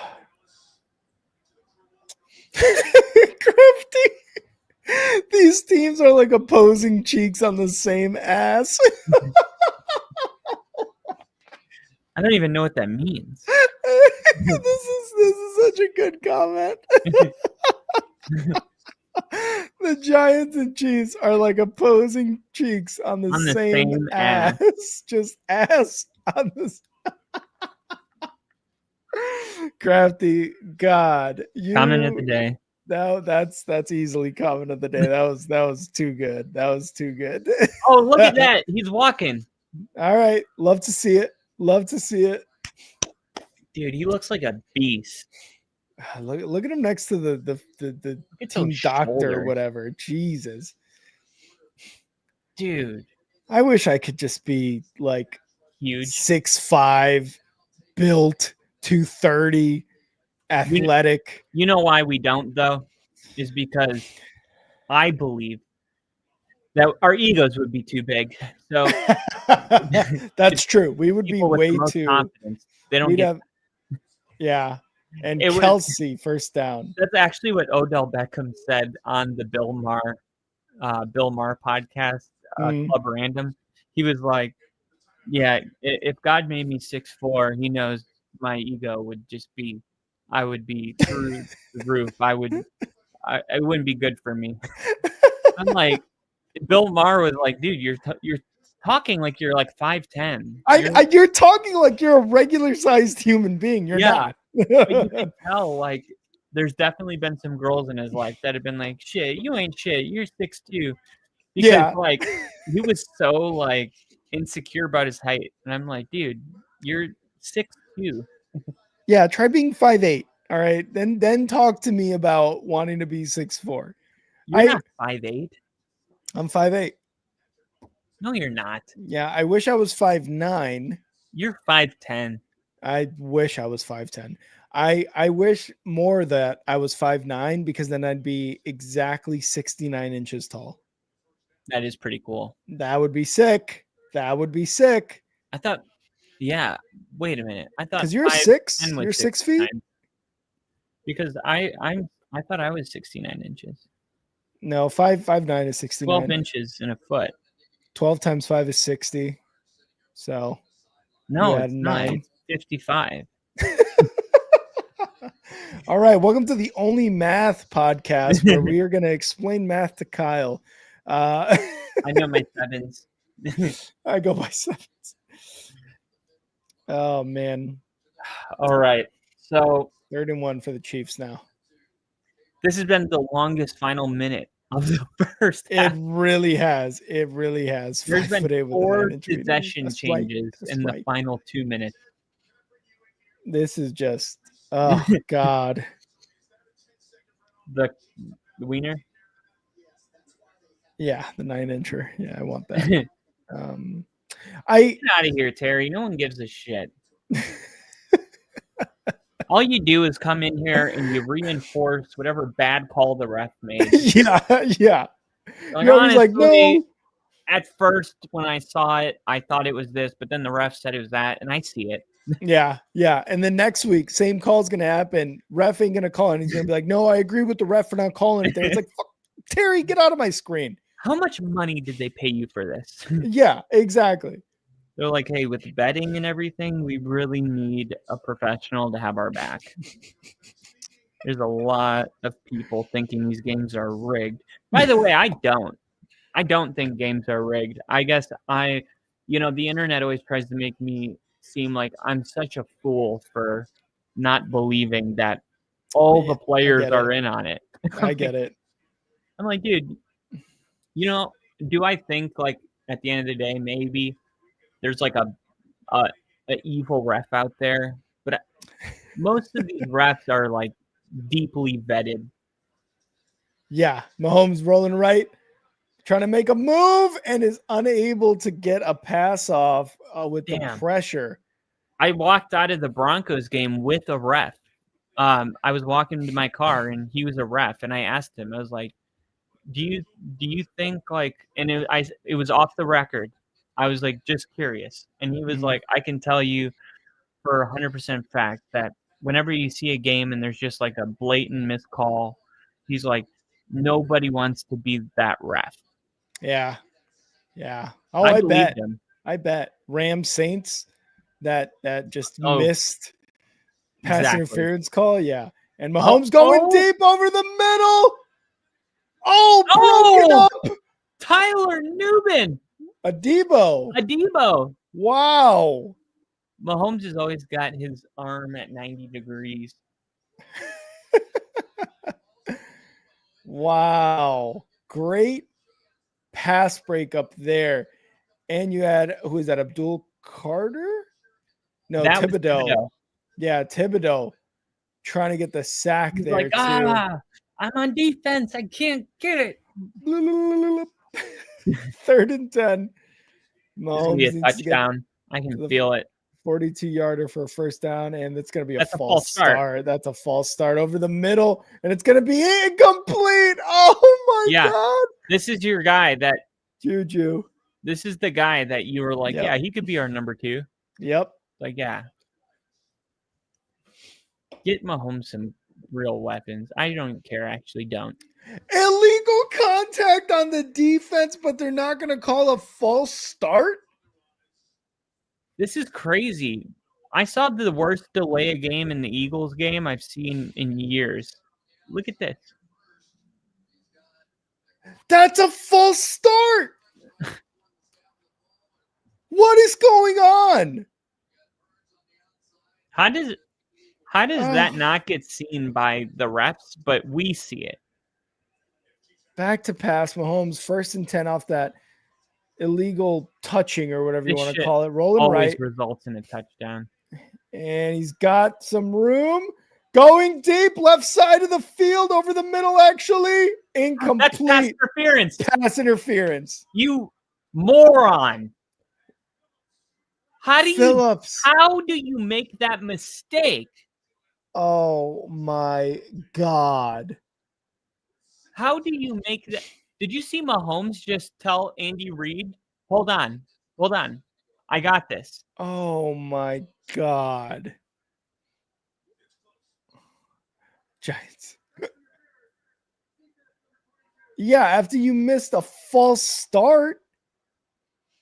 Oh my God. And this is pressure from the Giants too, and he can't get it. I'm like, these missed penalties, they always result in something like this.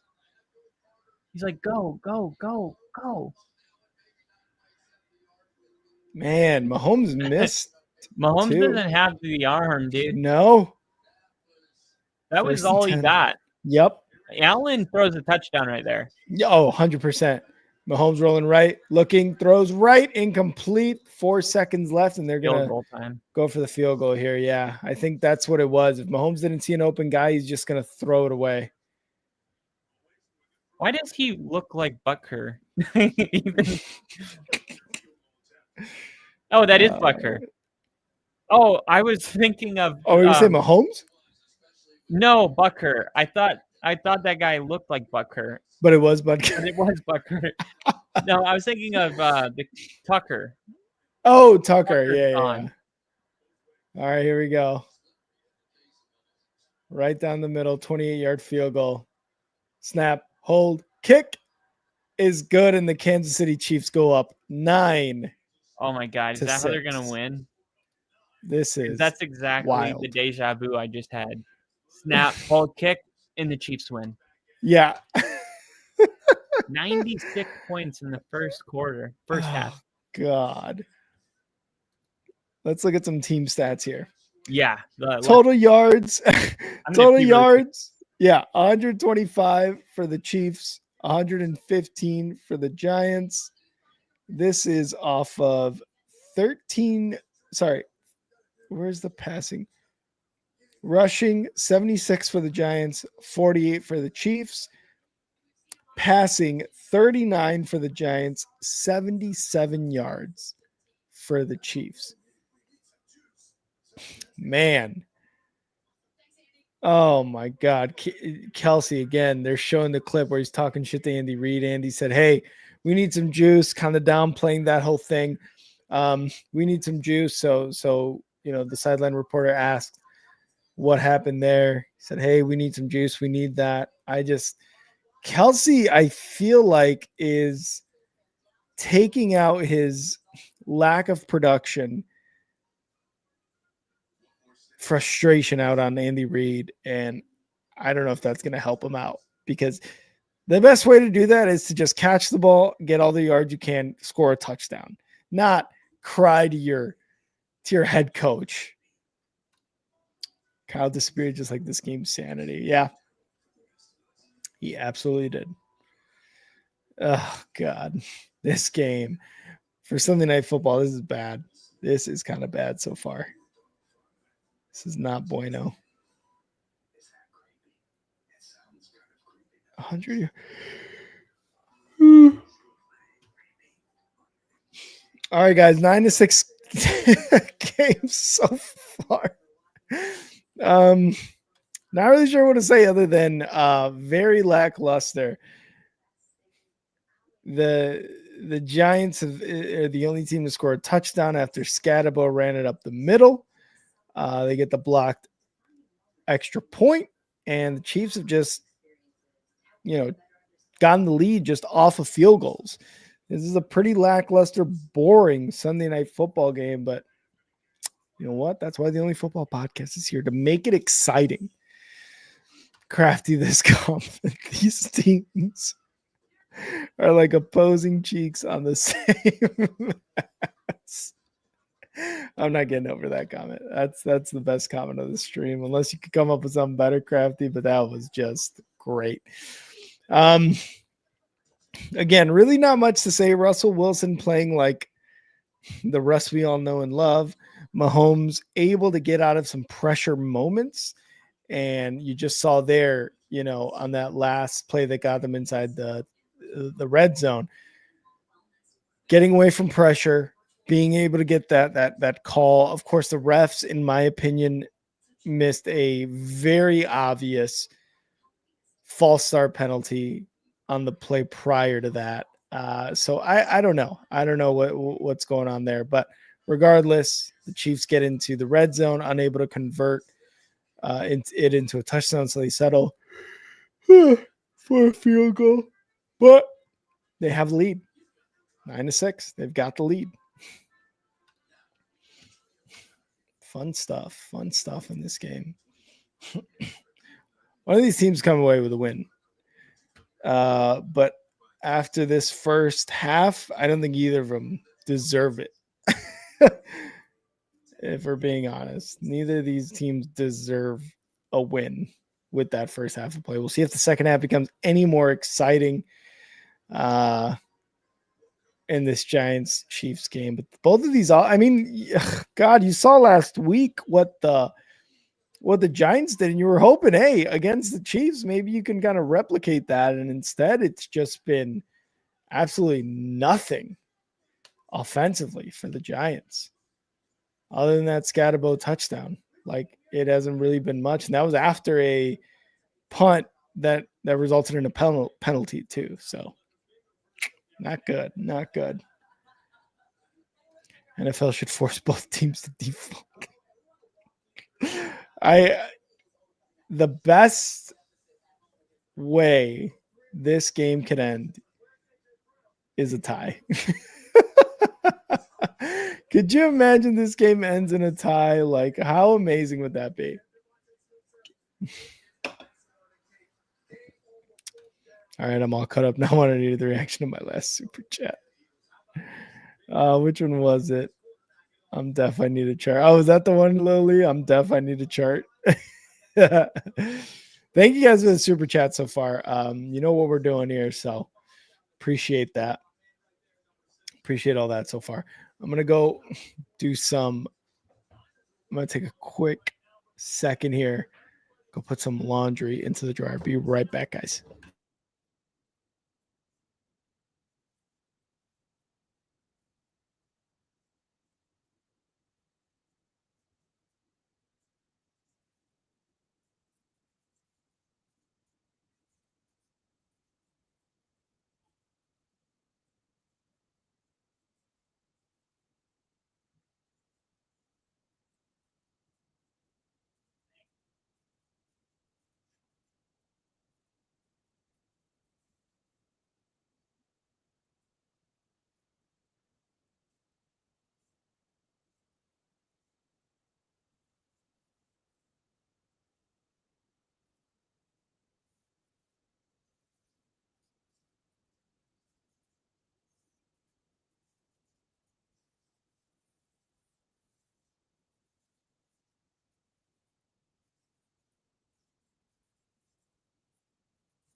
I think the Broncos hat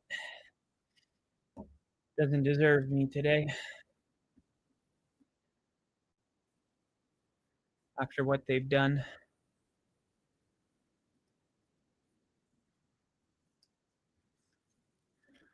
All right.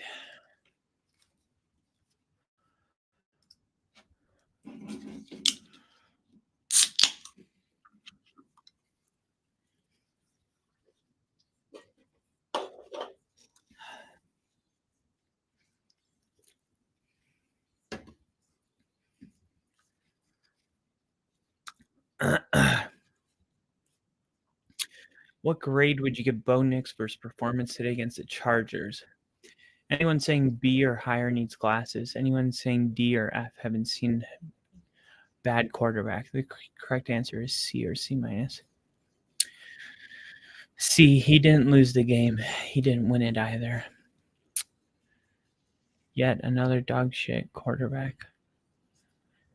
He's a fucking demon. Come on, Bo. Chill out and play ball. D, B minus, C plus. It's funny how, like, versatile the answers are. Emeka Ibuka is trending right now. Oh my gosh, he had the craziest catch today. Oh my god, they didn't count it? I swear he had a catch just like this last week on Monday night.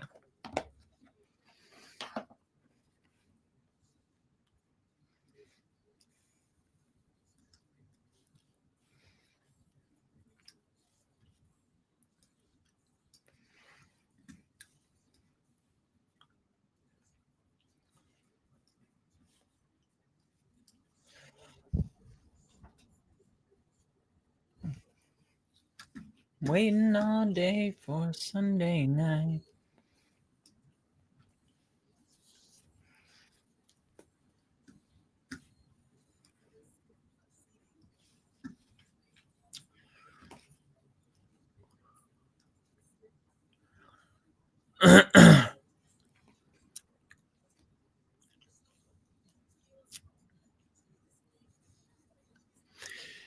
Man,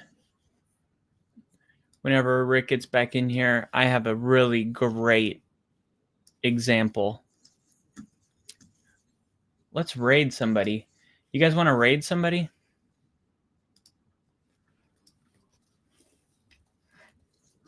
Let's raid somebody. Giants, Chiefs, live stream. Here we go. Let's go live. Here we go. 5.3 thousand. No, we need smaller numbers than that. Let's go.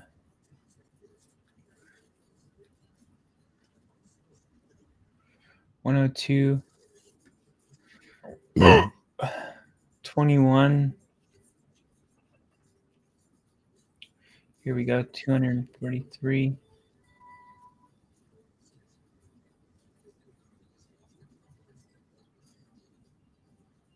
484.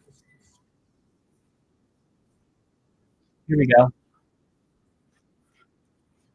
All right. Here we go. All right. Let's raid this fool.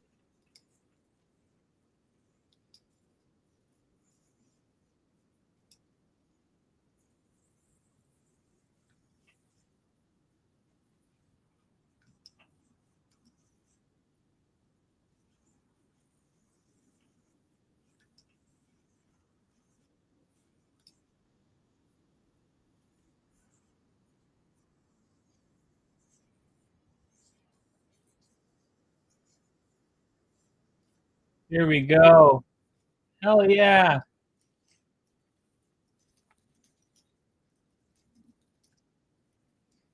Let's go. Let's go. Control C. Switch account. Come on, go, go, go.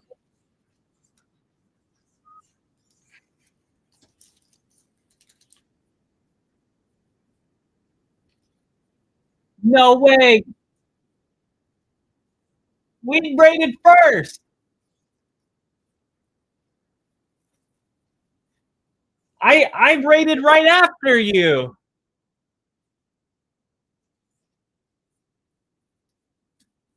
I rated.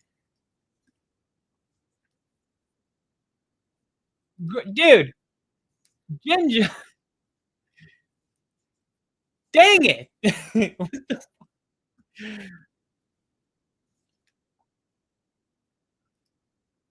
going to do.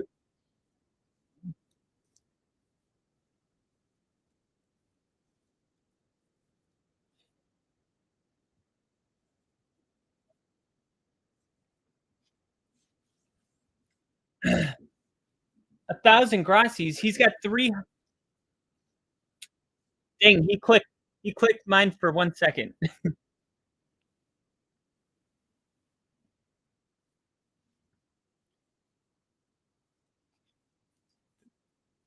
That's awesome. Grassi literally hijacked our raid.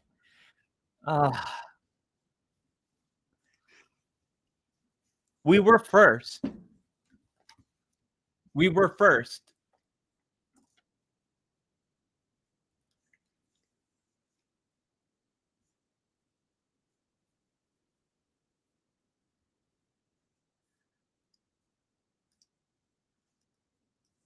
Wait, no.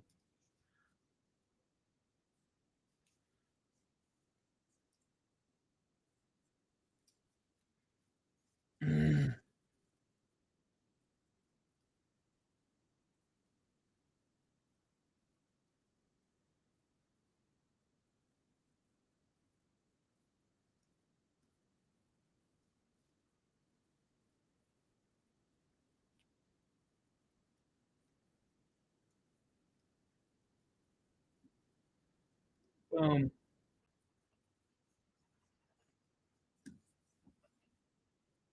All right.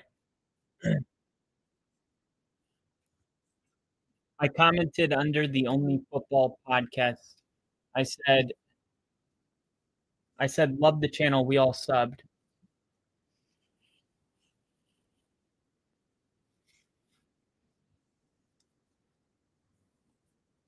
All right. First down. Pacheco gains 3 yards.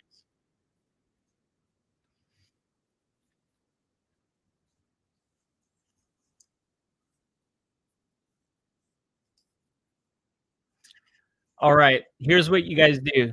Go back to his channel and use an alias, right? Use a different profile, YouTube profile that's not associated with you.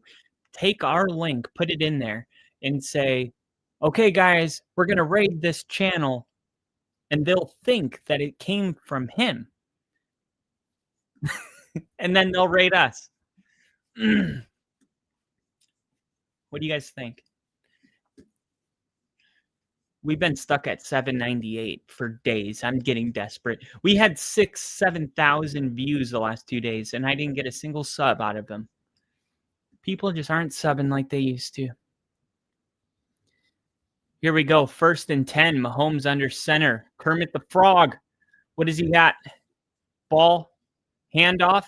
It's going to be a run to Pacheco, and Pacheco picks up however many. They're going to be 3 yards short. Pacheco, he's in his home state. 7th round draft pick. One of those success stories you hear about.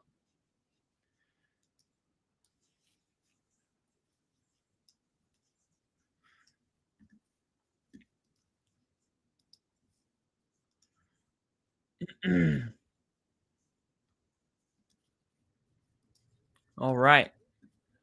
Wow. 2nd and 2. And the Giants. Abdul Carter, welcome to New York. Wow.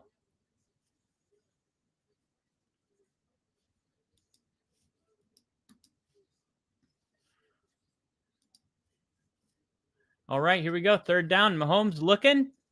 Travis Kelce caught for the 1st down and more.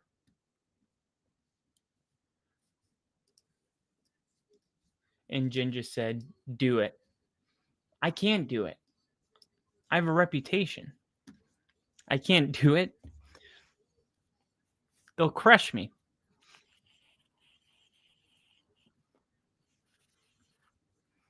And that got Travis Kelce 26 yards. I had him at 26 and a half. So throw it to him one more time. And get Juju Smith some more too. Who's that? Hollywood Brown. Wait, I think I had Hollywood Brown somewhere in here. Yeah, Marquise Brown, 30 yards receiving. He's at 32. I got everything from the Chiefs besides Mahomes' touchdown.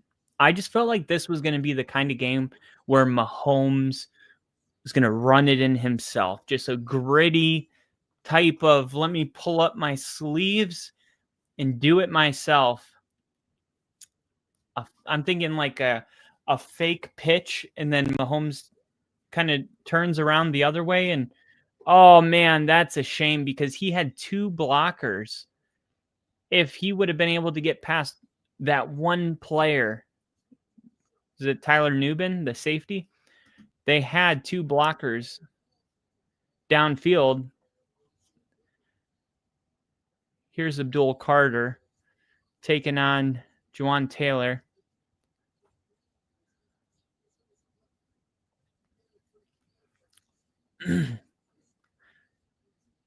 That's a good job. But look at that. Next time they should run that play and fake it and then throw it back because Abdul Carter didn't go with the running back. Here's Pacheco. And Pacheco's got the 1st down. And Pacheco has kind of been the hot hand today now. And Jinja. Bill would have found a way. I can't tell you how many times we got raided thanks to Bill.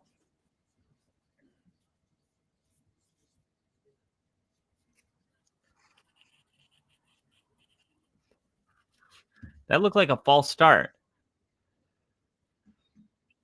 On 83.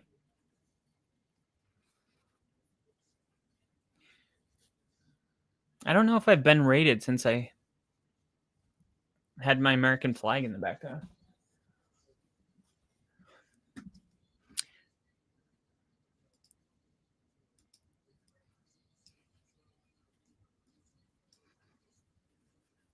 Second and 5. Come on, Mahomes. Do it yourself. Get it done yourself. Giants showing pressure.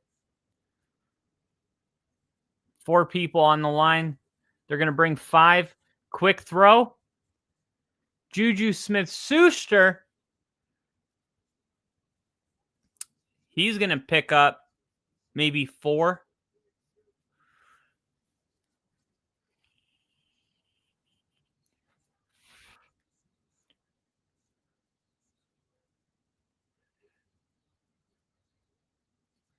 Mahomes now with 140 passing yards, and the Chiefs looking to score, go up 16-6, get a comfortable 10-point lead. Here's Mahomes, empty backfield. Let's see if it's a draw. The quarterback draw. Oh my gosh, touchdown. Tyquan Thornton. And Mahomes squeezes it in.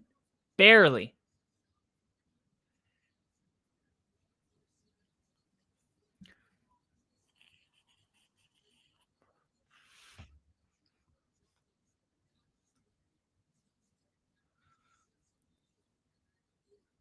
All right. So there you go. That's an opening drive right there. 11 plays, 74 yards, and Bucker makes it 16-6. And will we see a new quarterback? Will it happen?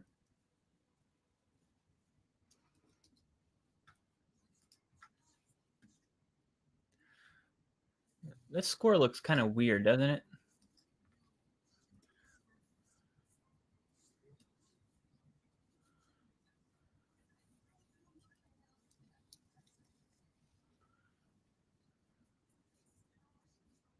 That looks better.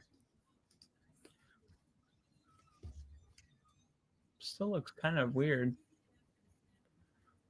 Yeah, let's put a space.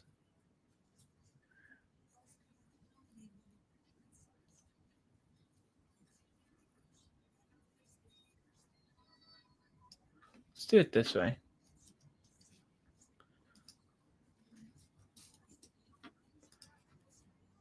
Okay, there we go. Something about that just feels better. All right, 16-6. We got Ginger in the chat. What's up, Ginger?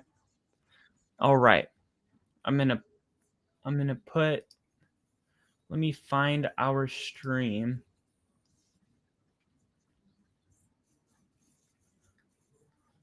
Let me find your channel live. Okay. Share, copy.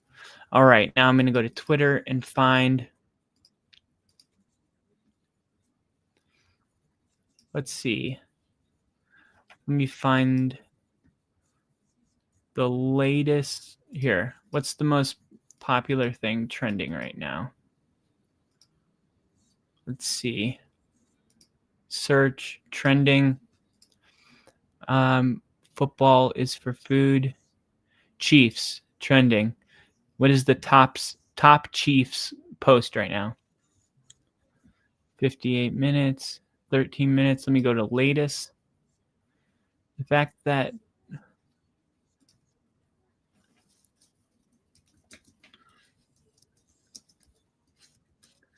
come watch the game with us.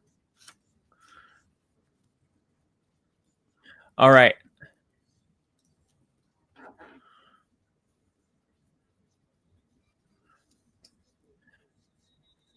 The giant red. The fact that we couldn't score with 50 seconds left in the half. All right, if this guy comes in, I'm not the one to hop on Twitter and point out everything wrong with it. Poor Chiefs. What a joke. Let's go to top.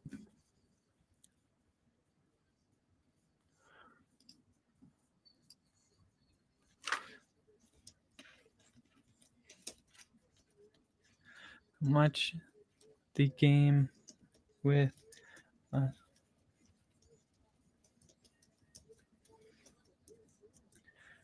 Let's see. We need 102 more subs to reach 1K. Sorry, I had to go. I had to go fold laundry, get some stuff done. I was hoping to get back before halftime, but the Chiefs have scored, Kyle. They did a really good drive. 7 minute or 8 minute, 11 play, 8 minute, 77 yard drive, I believe, something like that. And Jesus, we even rated somebody. It was awesome. And guess what? Huh. We rated him, and Crafty and Ginger were like, only football podcast rate, and then Grassi rated him. He literally hijacked our raid. No way. I feel like that's the that's happened to us before, right? Russ first down to about the 47-yard line. Did it not happen before where we tried to raid somebody and I think somebody else raided them at the same that's time? definitely happened, but I don't think it was Tom. Oh, okay. I thought it may have been. So Chiefs scored. I saw, was it a passing touchdown? Jackson Dart just came into the game after Russell Wilson ran for a first down. Dart. It's dart time. Jackson Dart looking, and now he's going to just run. See, that was like, this is what we saw with JJ McCarthy. Like, had that play worked, it's like, okay, whatever. But what we saw from JJ McCarthy was that there was multiple times where he took off running when the intent of the play was still developing. And as a play caller, sometimes plays take a little bit of time to develop. And if there's not immediate pressure, like you're running because you're about to get sacked, you don't want to see a player take off and run when the intent of the play is still developing. And I felt like Jackson Dart right there was like looking very JJ McCarthy in his first game. Yeah, as Russ sits in the pocket under pressure, gets sacked. Lunch. No. Yeah, and that's very it's also very Justin Fields-ish too. That was one of the things that, again, I had a huge criticism of Fields, was he always, because he knows he has the speed, he knows he has the legs. Okay, the play isn't there, sweet, I'm gonna run. And it makes for an exciting play, but it also makes for like, what are we doing here? You know? Right. I mean, it's the NFL. Like, this isn't high school. You can't just play the position that way. Exactly. Russ, 3rd and 12, shotgun, snap, looking to pass in the pocket under pressure again. He's going to run it himself. He said, Dart, I can do it too, except not get a first down on this one. So 4th and it's funny though, he actually on his last run did pick up a first down. Dart? And the Giants are going to punt it. You can hear, oh, well, Russell Wilson before Dart came in. Oh, yeah. He took off for like a 15-yard run. Gotcha. And my Russell Wilson over 7.5 rushing yards hit. He's at 22. There you go. All I need now is Mahomes to throw for 85 more yards, Russell Wilson to throw for 131 more yards. Yeah, good luck with that one, I think. Yeah, that one probably not so much. And it's all Russell Wilson's fault. Oh, 100%. I mean, 2 big-time interceptions. Yeah. But Malik Neighbors could get it in one play. Like, that's the thing about him. So and it was in slow motion in which we saw that play, right? And it looked like his body was taking him back away from the ball. So I still think Malik Neighbors could have jumped up, maybe swatted at it, something to create an opportunity or to take away an opportunity from the defender intercepting it. But he didn't do anything. Like you said, you got to be a defender at that point. 100%. He just like wanted to sulk, Yeah, exactly. Yeah. But what I saw from that last drive from the Chiefs is I want to bet on this drive. Chiefs' seventh drive to score a touchdown. It's already been 7 drives. Seventh drive result. Here it is. 7th drive result. Offensive touchdown plus 370. I'm going to put $4 on it to win 14. The Chiefs looked unstoppable, like they got their mojo back. And I know you on didn't that last one, last drive, but from what it looked like from my end was they were able to do whatever they wanted. They were running the football. They were actually throwing it downfield. Mahomes had a really great touchdown throw. Nice. And I'm like, I'm just thinking the Chiefs are about to score and put this one away. I mean, I wouldn't be surprised. This game has been very much like, all right, whoever does score a touchdown or another touchdown is going to be like winning the game at the end of it. Is going to be like, all right, yeah, they got it. Robert Saleh back in San Francisco is really just like putting the 49ers back on the map. Points allowed in their first 3 games, 13, 21, and 15. And 13 points by the defense. Their defense really gave up 2 points. It was like what he's doing. He's becoming the most significant offseason addition for the 49ers this offseason was getting Saleh. And that's without him. Yeah, and that's after losing Hufanga, Dre Greenlaw on the defensive side. And, you can make a case, obviously, for the offensive losses that they had, too. 1st and 10, Mahomes shotgun motions to the right side at the 19-yard line. Is going to hand it off. That is going to be, it looks like Kareem Hunt, if I'm not mistaken, up the middle for about 3 yards. Yeah, I thought it was Hunt. One of the plays that I've noticed with the Chiefs is when Mahomes snaps the ball and he does that RPO. Yeah. If they fake it to the right, or they hand it off to the left, Mahomes runs to the right. But if Mahomes can sneak that he has the ball and actually throw it, they're like jumping on the running backs. Oh, like you're saying they're biting on it? Yeah, like they're biting so hard on the running backs, and there's just potential for a play there where you can get a Chief in space because it's once Mahomes is like snapping it and then he's like going this way, you're seeing the edge rushers over here. They're like crashing down and then they're just like stopping because they're like, oh, the play is going that way. Hesitation on their end. If they could either get the running back to throw it back this way or just fake that and throw it back this way, but just get some directional stuff going. Yeah. 32. Make them have to pay for their anticipation because they're jumping on everything because they're not really directionally mixing it up enough. I don't think.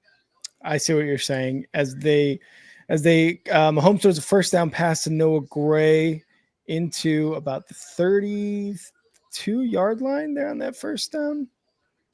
I see what you're saying though. Yeah, if you could just sell it a little bit more, get the defense kind of puzzled and biting on that fake. 1st and 10 now in the shotgun. Mahomes takes a snap, gonna hand it off. This is gonna be Kareem Hunt, right side, and he gets taken down after about a 2-yard gain. Still a tough runner, Kareem Hunt. Yeah, and they're a tough run defense, and we haven't seen Kelsey on this drive. It's kind of weird.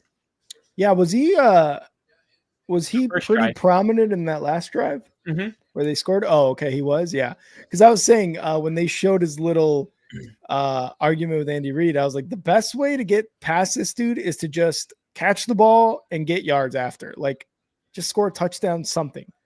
Complaining to your coach isn't going to get you there. In the shotgun, Mahomes, 4 wide receivers, takes the snap, going to hand it off again. Kareem Hunt up the middle.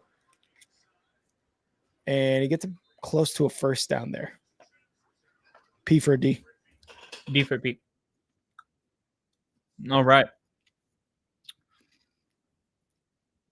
Kareem Hunt. He looks familiar. What did Eddie Lacy look like?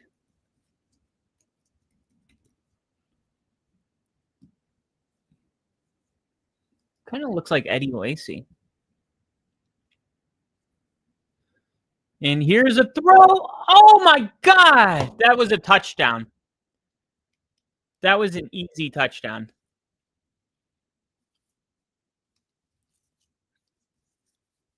That was an easy touchdown. Look at this. This is the directional stuff I was just talking about. Oh, my gosh.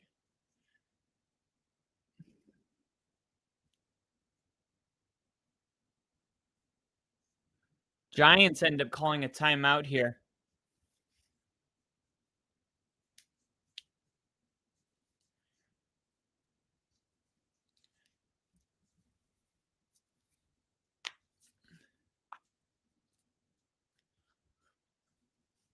Yeah, it's possible that they're just going to be content with getting the Giants to burn a timeout.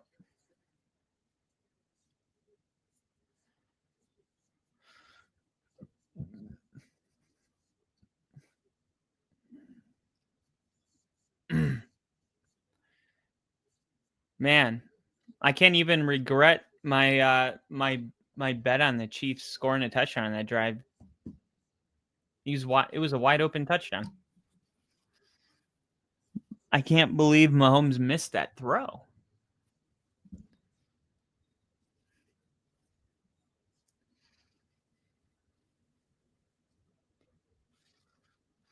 All right. Punting unit is going to boot this one away. This is going to be returned from the 10. And he's going to go down at the 20-yard line. Jeez. Broncos country's trending on Twitter right now. Everyone's switching up. Stay on that side. And don't act like you're not switching up on 10 either. We see it. Still got tons of faith in you. Damn. Mahomes just missed an open touchdown.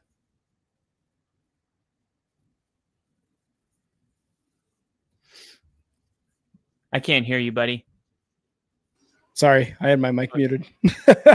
Was that on a third down where you missed? Yeah, touchdown. It was exactly what I had been calling for too. He faked the handoff and then he went to run and they bit all the way on it and he threw it. Mm-hmm. And I'm like, there it is. And Mahomes just threw. He put no air on it. And he just kind of threw a terrible pass.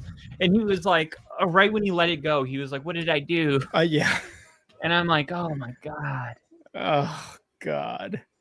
I knew too. I'm like, because I saw it on the first drive and I'm like, the Chiefs, better than any team in the NFL, they are the best at finding out oh, this guy's jumping, this guy's doing this, and then blocking the game-winning field goal. Or they capitalize. So I'm like, if I can see it, they definitely see it. They always do. They're just really good at figuring out what, okay, this corner's, not taking the shallow route serious, and then they set you up for later in the game. They might call one play, 4 times in a row, a specific way, just to set up that 5th time when they pull it back and take a shot. Gotcha. No, you don't. You don't got me. I gotcha. All right. Yeah, I gotcha. Kyle. Yeah. I gotcha, brother. Broncos fan. I found a Broncos fan on Twitter. Dude, no, you didn't, dude. All right, I don't want to be in here. How do I get out of this? Yeah, There dude, we get out of that porn site, dude. Now while you're on stream. First you're taking your shirt off, then you're watching porn. Come on, dude. I can guarantee you that I am not doing that right now. I am not taking off my shirt. Share your screen. Let me see the tabs. First and 10 for the Giants. Snap. Fakes the handoff. Russ in the pocket. Quick throw. Scatterboo. First down. Right side of the field. Oh, takes a guy with him as he gets to the 41-yard line. How did you know she had tats? Because I've seen that one before. No, you haven't. Yeah, you're right. Back. No, I believe Jake you. is back. No, I believe you. I just saw this comment here by and he couldn't do that with the New York Jets, talking about Salah. You think he gets a coaching opportunity? And we'll talk about it here after this play. First and 10. He did do that with the Jets. Left and look at this. Woof, big run here. First down type of run on that pass. Every time Jake comes in here, there's a white running back that there's a white guy getting all the yards. You think Salah, maybe not after this offseason, if he continues his dominance again as defense coordinator, you think he's looked at as a head coach again in a couple of years? Absolutely. I think so too. A couple of reasons. Reason number one, to be a head coach in this league, you can't just be a great coordinator. Mm-hmm. But we see great coordinators all the time that go to Josh McDaniels, right? Not only is he not a great head coach, but he's like the worst head coach. Everywhere he goes, he gets rid of the franchise quarterback. And some people don't realize like how real this is. Like when he got to Denver, he shipped Jay Cutler, who was a young, promising quarterback. Like he was in his third season. Mm-hmm. He's a first-round draft pick. We drafted him like 4th, 5th overall. Mm-hmm. And Brandon Marshall, gone. Mm-hmm. And it's like, what are you doing? Those are 2 Pro Bowlers. Imagine if they stayed in Denver and we had Shanahan, we didn't fire Mike Shanahan. Like, we could have built something real special there. But whatever. We got Tim Tebow, and that led to Manning, and everything happens for a reason. But then next time he got a shot at being a head coach, he goes to the Raiders and ships Derek Carr. And Josh Jacobs, too, was pretty much gone after that. And Devontae Adams. And you're like, what is with this guy? Everywhere he goes, all the veterans don't want to play for him. It's like, this is what happens sometimes with college coaches is they come to the NFL and they don't realize coaching adults that are in their 30s with families is a lot different than how you can coach like college kids, where you can dangle the carrot in front of their nose and threaten to bench them if they don't get their shit together. Like you don't do that with like Chris Jones, certain players and like, oh, we're going to full pads and hit this week. And it's like, no, we shouldn't be doing full contact all week because our body's going to go through a ton of stuff. Like there's a balance between recovery and like, we're not in high school anymore where you can just like do that stuff. And so anyway, Saleh, the reason he would get a second chance is because like Josh McDaniels, he's a great coordinator, but the thing he has that McDaniels just doesn't is his likability. Like Saleh is one of those guys that made Hard Knocks want to make it in New York. Like he's one of those guys that, you know, he walks into the room, he dresses nice, he takes care of himself. You know, the girls love him, the guys love him. Like everyone loves him. You know, he's just one of those guys that when he walks into a room, he makes his presence known. And that's what you need your head coach to have. And I felt like Saleh had that. So as long as you have that and you're top 3 in the NFL, you're going to get another shot. And really, we all know, like we have to take failure with the New York Jets with a grain of salt. Agreed. Or sand. I never knew which one it is. And Russ rolling right out of the pocket. That's a catch. Good catch. Both feet in. Is that Neighbors? Russ is good. That's Wan'Dale Robinson. Russ is good for one miraculous play. I was going to say, Dude, Jameis Winston's an option? Yeah, he's been an option. He's not hurt? No. Yeah. Oh, he stepped out of bounds. Dude, the Giants are so dumb for not playing Jameis in the second half of this game. Oh, and there's a flag because he's going to get flagged for touching the Yeah, ball. illegal touching. Why wouldn't Jameis Yeah. be starting in the second half of this game? I mean, What is I have Russ no idea. shown you? I swear, I'm kind of going through this with Browns. These veteran players that are like taking time away from getting valuable reps to these. If it's not going to be Jackson Dart, because maybe you don't want to throw him out there, I don't believe in that. I think you should throw them out there, and they should make a ton of mistakes, and that's okay. You know, you're not going to the Super Bowl this year. The whole experiment is just to see what you got. You know, you just don't know. And Manning wasn't good till his second year, and he threw the most picks in the NFL of anybody. Of any rookie. Yeah, he still has that record, I think. Yeah, still holds to this day. And Manning will be the first one to tell you, like, the best thing that happened to me was I got thrown into the fire. And Russ, unfortunately, like, Eli didn't get that. You know, he didn't play. I think he played like the final 4 games of his rookie year. But Eli was like, yeah, I felt like that season was a waste because I could have been so much further along that when I went into my second year, I would have been ready to go. And I didn't feel like I was really comfortable till halfway through my second season. So it does matter, like, getting reps to these young guys. But if you're not going to do it because you're taking a deep shot right here downfield and that he looks hurt. Took a big couple hits there, both Malik Neighbors and Cook. Hopefully he's all right. Neighbors holding his shoulder. I just mentioned, like, when you extend your body, your shoulder sometimes. That's what happened to Jaden Reed. He ended up breaking his collarbone just trying to make a play. Yeah. There's Malik Neighbors right there trying to do what we were. Yeah. And I'm sure somebody talked to him about that play, and now he's trying to make a play and he injures himself. Let's see. He hits Williams and then falls down hard, and it looks like his right shoulder. I think he hurt it before he hit the ground on the collision. Yeah. It's like a rub, like where he like hit his shoulder. Yeah. But so they're going to take a quick time out here for the injury. If you want to preserve him, because you're like, if you throw a rookie out there too early, you may do irreversible damage to their psyche and their confidence, which is the other philosophy behind throwing a rookie out there. But if that's the case, then why wouldn't you still go with whatever veteran quarterback gives you the better shot of winning, which at this point is Jameis Winston. Like, you got a whole game with no touchdowns. He's got there was nothing in that first half that you are impressed with.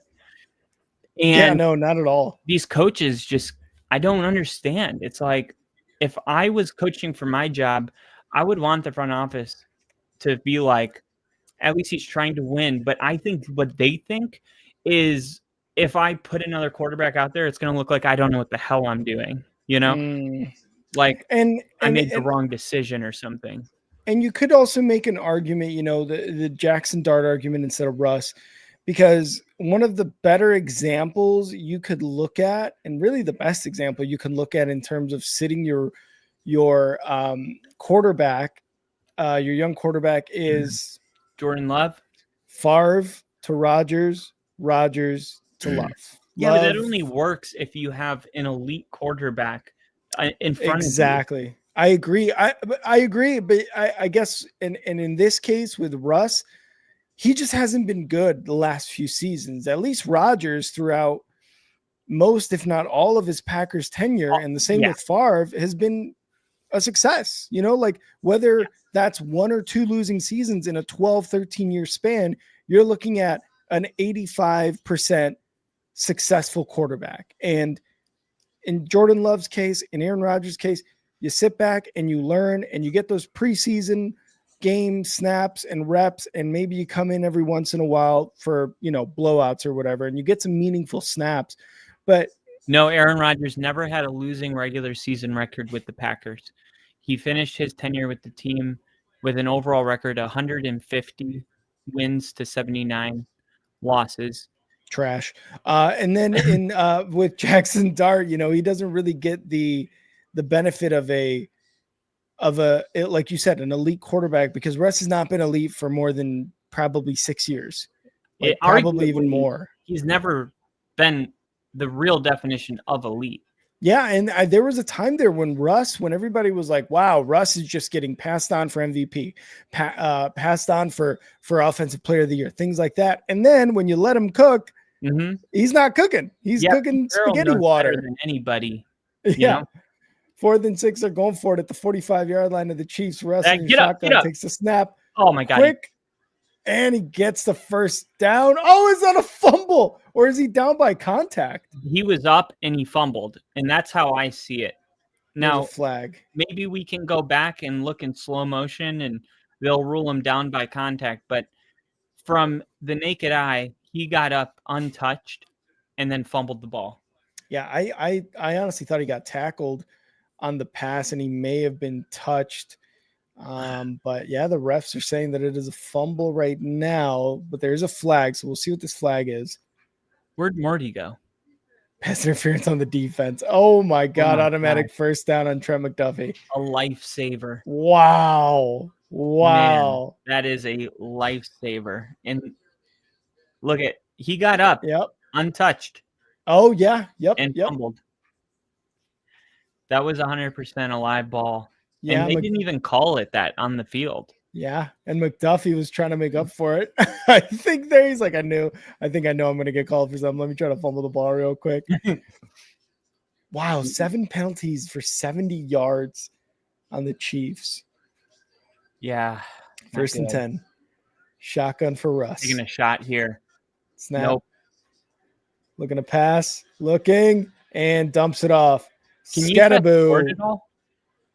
Let me see if I can. No, I'm live right now. What? I'm ahead of you now? Yeah, I guess so. All right, tell me when the replay starts. Starts. Cool. You see the mark and now. And snap. Snap. Yeah. Yep. Nice. We are in sync. Ba, ba, ba, ba, ba, ba, ba. Ba, ba, ba, ba. Show me your toes. 1st and 10, Russ in the shotgun, takes the snap, fakes the handoff, rolling right. Dumps it off. Oh my God. And he's going to get 8 yards. Security just looks, I don't know if he was even down until that Chief touched him. I was going to say, yeah. I'll be right back. I'm going to throw pizza in the oven. Okay. I'm seeing a lot of that this year where a player's not really down, but he ends up giving the ball to the ref, and it's like, okay, I guess we're just gonna. That was the muffed ball at the what was that game? Thursday night football. It was Josh Allen. He snapped the ball, but he fumbled it. Scatterbo with another big run into the 11-yard line.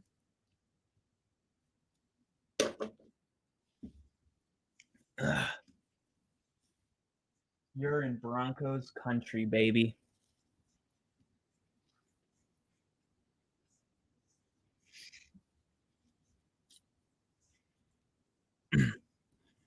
What do you guys think of my my backdrop? 1st and 10, shotgun, take snap. Oh, is that Dart? Yeah, that was Dart. Up the middle for 3 yards for Scatterbo. Scatterbo. Somebody that people were just so high on. I mean, Arizona State. During the pre-draft process, when you're looking at running backs, like this was a lot of people's favorite. If you're not getting Genty or Marion Hampton, you're missing out on that first wave. This was their favorite second option. Yeah, and right up there with RJ Harvey and the guy out of Ohio State. What are you doing, man? Just move forward. Oh, I Man. tried to make a move, and he couldn't. Slayton? Darius Slayton. I need Wandale Robinson to get one here. Do you need him for the yards or the score? Let me check. Because I remember you had a parlay for yards and both. scoring. Let me see. So Ginger, thank you for the compliment. I got wow. Scatabo has got 51. I had him at 51.5 over. So I need wow. one more yard from him. Oof. Wow, this is $232. I just need Russell Wilson to have 76 more passing yards, Mahomes to have 60 more passing yards, and Mahomes to have 15 rushing yards, and I win 232. Let's go. And as you said, 76 passing yards for Russ. Number 76, the offensive lineman for the Giants, was on the screen when you said that. So I think that's Wow. I think that's good luck. I think that's good luck. That's interesting as hell. Mm-hmm. Well, that's just who I am, dude. I just say interesting shit. Like Rossi, he never cusses on his streams, but he always says, "And their offense is pretty damn good." Like just in the whitest voice ever. 3rd and 4. They're pretty damn good. Russ, you lose a yard. What is that play call? Oh my god. I gotta give credit to this defense. They're pretty damn good. They're pretty damn good. You're gonna see it so much now. I'm sorry, but that is a trash call. Oh God. And look, here's the good news. Graham Gano back in the field. Yeah. The second good news is this is a chip shot field goal, which will bring it within one touchdown. There it is. Yeah, bring it within a score. It's a one-score game. I don't know how, but Russell Wilson has brought it within one score in the fourth quarter. And if you were a Giants fan and I had a magic button and I said, if you push this button, it'll be a 7-point game with 10 minutes left, would you push it? Yes. Yeah, I think every 100%. Giants fan would push that button. Absolutely, they would. And God, they're like against the Chiefs. awful. Yeah. You imagine pushing that button and being like, God, I thought I was guaranteeing a good game. It's awful. This is crap. These guys stink. These guys stink. Oh man. Yeah, I don't know about that call. I mean, like you said, like it brings you within a score. You've got under 11 minutes left in the fourth quarter. Your defense, for the most part, has been doing a pretty damn good job against the Chiefs. You hope that you're going to get the ball back. I assume the Giants only have 2 timeouts left, but I don't know, man. I feel like you want the touchdown there because then even with Graham Gano back, you can get into. It's probably a lot easier to get into field goal range than it is to have to score a touchdown. But I don't know. I think that play call on 3rd and 4 was bad for the Giants. A rush. I don't like it. I think Russ would push a button to lick a kangaroo's butt if he could. Kyle, I'm telling you could push a button to have a kangaroo in your room right now. Are you pushing that? Wait, say that again. I was telling somebody to go touch tips with their homie. What? Gotcha. No, that's very important.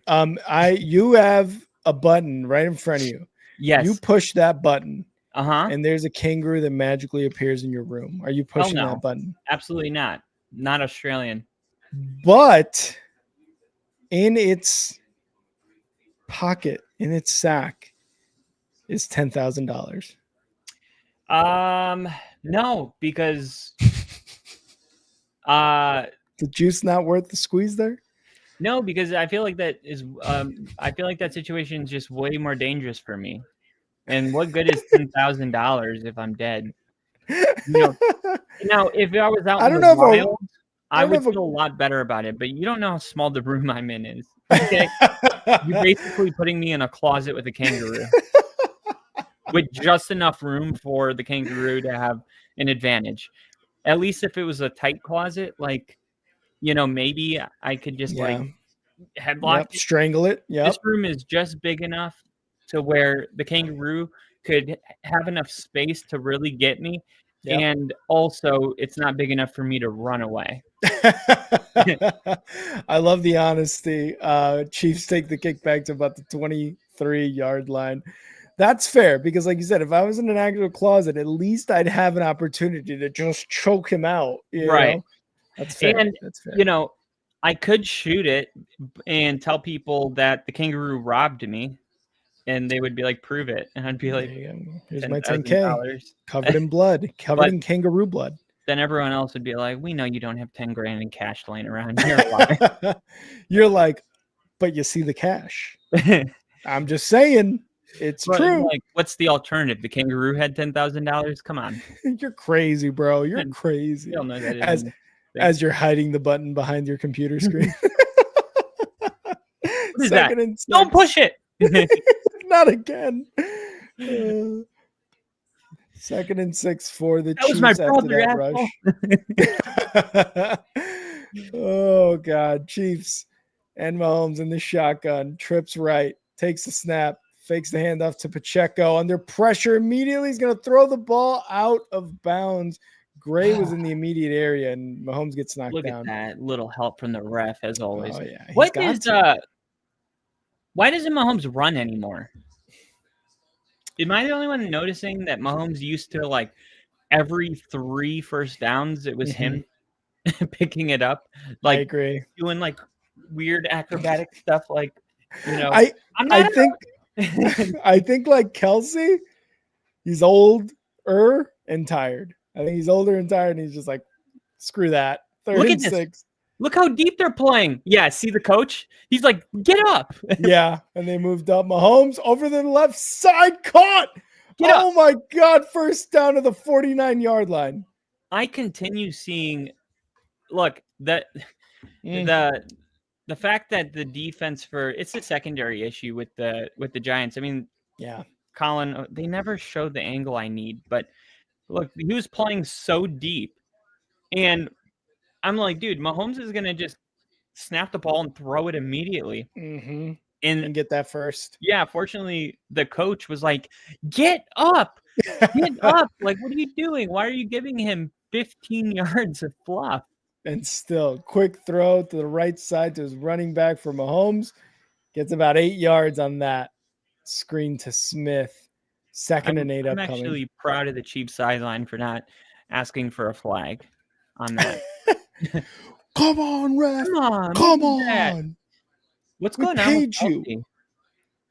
I think he's in Andy Reid's doghouse after he yelled and complained at him earlier this game. I don't know. Like, it looked like Andy Reid came. No, at probably him. not. I'm just making shit up. Second and 2. I don't know. I mean, that's like, you're not the only one that thinking that.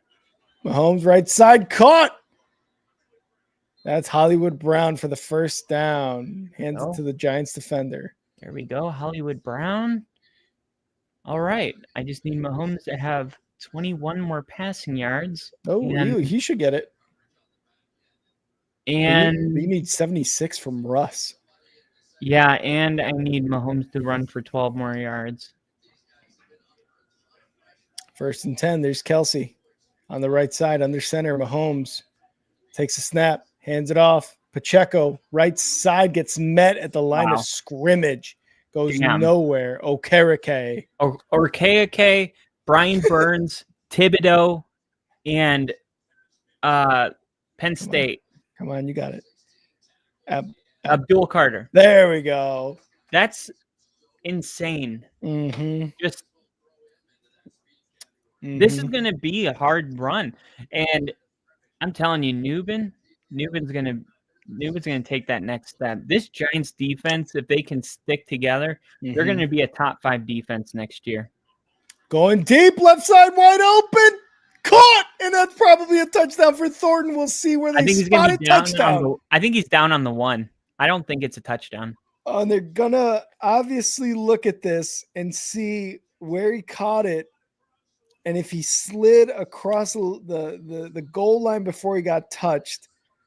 Caught Now, is he down right? Oh, he incomplete. didn't even catch the. Wait, I don't know. I Did don't the think ball he ever caught that. touch the ground though? Yep, it touched the ground. Did it? Incomplete pass is the That's a ruling. weird one. KC, that was so close. The ball bounced, but it didn't. I don't know. It was like it was still on his hand though. Wow, they brought a lot of pressure. Mahomes is like, okay, yeah. see, that guy has been the problem all day, and I keep going after this guy because he's just been the problem every time. Yeah. 3rd and 10. Looks like they just took him out. I want to know where Thornton's from because he's becoming kind of a guy. A guy. I think he's undrafted. Yeah, he was drafted 2nd round in the 50th pick by the Pats. That's the one I was telling you about. Oh, okay. Mahomes throwing deep left side. He's got somebody caught. Oh my God, who made that catch? Is that Thornton again? Wow. Wow. That was a amazing catch. Look at that. Positions his body. That's a catch. To the opposite way that it was taking him and gets the catch at the 1 yard line. Oh my God. Amazing catch. KC said, but at the second time, yes. That was an amazing catch. I love to see a good catch like that. Yeah, that was awesome. Now Mahomes is going to run it in. Come on. Here we go. 1st and goal. Mahomes under center. Kareem Munson. That's even better. Go. Kareem. Yes! Touchdown. Chiefs. Let's go. Yes. And the whole stadium goes silent. Thorne's like, I wanted that, dude. What the hell? Wow. Over 31. Giants plus 7.5. Stats. Tyquan Thornton. Is it 22 points right now? So if they scored a touchdown and went for 2, it would be 17-22. Oh, the throat slash. Yeah, because the throat slash is gonna. I don't know. Boo, NFL making it not fun. The not fun league. The not fun league. It's just like. Go ahead. It's like a step too far, in my opinion, where it's like, okay, at some point, these are grown men that are like, playing a really violent sport. And like, you have to be a little empathetic to the mindset that you have to be, or you'll die. Like, you have to go out there and be an aggressive, like, the NFL is like, put the product on the field, but when the energy that you need to be this guy manifests, no, but don't do that. Yeah, but don't do that. Be a killer, but without, no good. Be a killer out there, but just don't make like certain celebrations. And I don't know. It's like, dude, no one's out there watching that and going, "Oh, I'm gonna cover your eyes." Oh my God. Yeah. You're like, oh my God, dude. I was watching Triple X do like the thing at like 6 years old, and I didn't even know what it meant. The Attitude Era. I was like a kid, I didn't care about what it meant. I just thought it was cool. I was beating up hookers in Grand Theft Auto 3 on PlayStation 2. Yeah. In my tween years at like 11. So and did it ever occur to you like about maybe doing that in real life? Like, not once. No, of course not. Like, you know why? Because I had parents that taught me better. Right. That's why.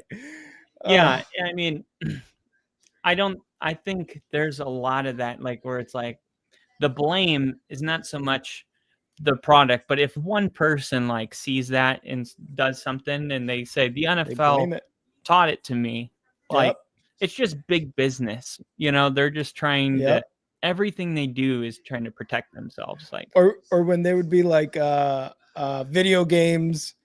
Literally, my example just now with Grand Theft Auto. Yeah. Video games are causing violence in the youth. It's like no, it's No. just not the parents not parenting. You Right. know what I mean? If And real- anything, they take away violence because kids aren't outside, they're inside where you Mhm. can't get in trouble.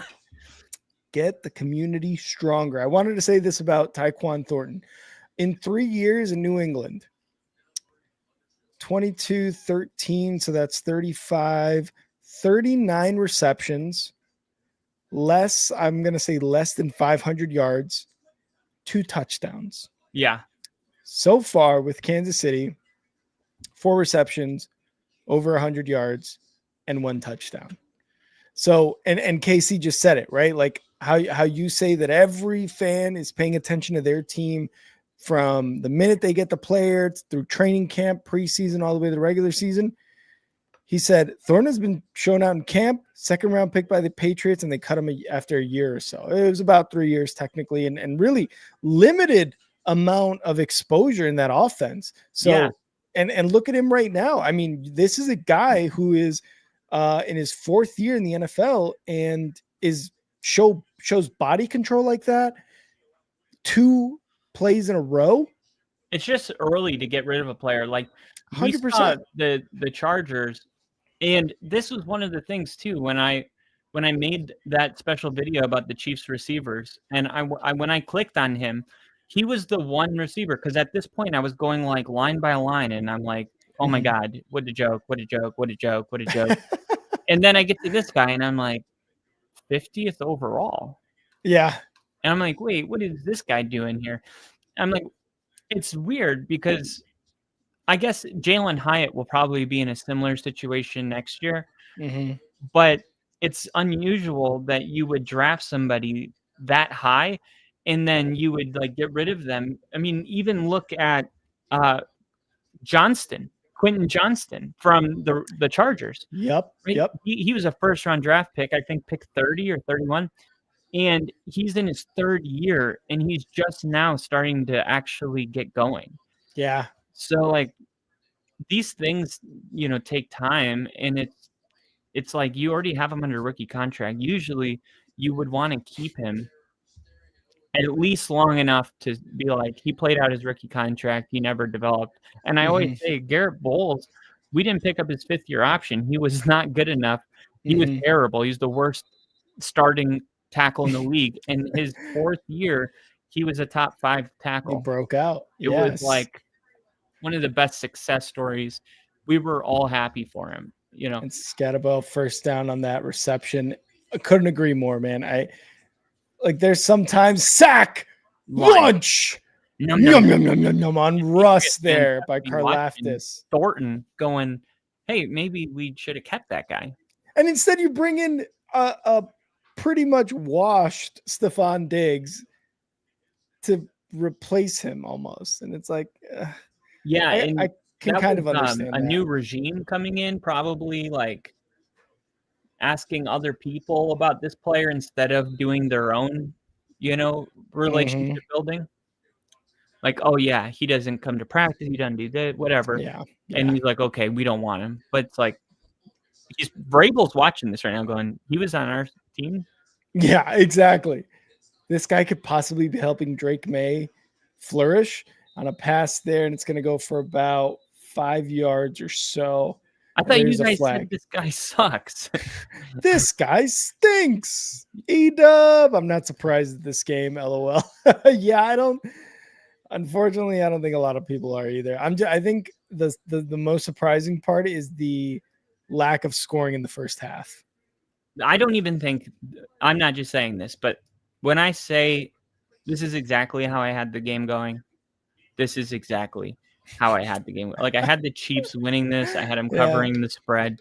I had it being very, very like this, like a lot of settling for field goals, but Mahomes is good enough to get a couple touchdowns, but that's it. 1st and 15 in the shotgun. They keep panning over to Jackson Dart. Russ moves up in the pocket, gets it, and he gets about 6 yards on that pass. Run. That's what I was thinking too. I'm like, dude, run. The Giants still have 2 timeouts. If they score a touchdown, it's a 1-score game. So we need a sense of urgency. Now, if the Giants make this a game, that's something that I would have been a little surprised about. And that's going to be, I believe, Singletary up the middle for about 5 or 4 yards. Come on, you got to take a shot. I'm not saying it's time to abandon the run game, but it's kind of time to abandon the running game. You got 3 minutes and 45 seconds. If you don't recover the onside kick, you got 2 timeouts, but you got to get it in the end zone before 2:30. Russ back to pass. Quick pass left side. Deep, incomplete to Neighbors. God, you got to take a shot, but is there a better option than that? Oh, I mean, that was a bad throw by Russ, but double coverage. If there's 2 guys on one guy, like draw up a play where somebody else is open. Like why are they running these type of plays where there seems to be only 2 options and both of them are double covered? Mm-hmm. 4th and 5. Got to get to the 25-yard line. They need this. Shotgun. Russ trips right. Russ is going to run for it, I bet. He might see that, yeah. Back to pass in the pocket. Over the middle. Caught! Wow! Zipped it in there. We both said wow at the same exact time. Wow. Wan'Dale Robinson with the awesome catch over the middle. Let's go. Come on. You got to get it. Get it before 3. Get it before 3. Snap. Russ. Wan'Dale Robinson. Don't throw a pick. Super Bowl, Russ. And over outside. Good decision there. 3:10 left. Good decision there by Russ. Yeah. It stops the clock. You don't have to use a timeout. Not that they would have, but it stops the clock. And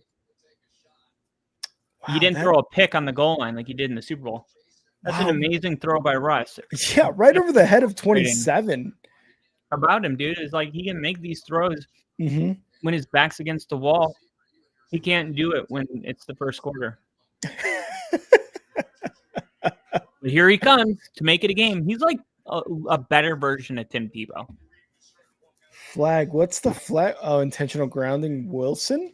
Really? I didn't even know you could get called for that in the end zone. Yeah, I was gonna say. I mean, people chuck it in the back of the end zone. Me too, but I guess he didn't throw it to anybody in the back that was running a route. He overshot Thornton.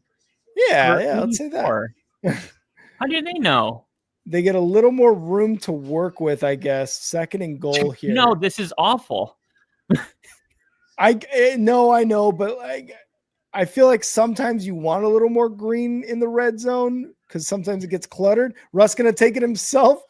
That's what you should have done the first time.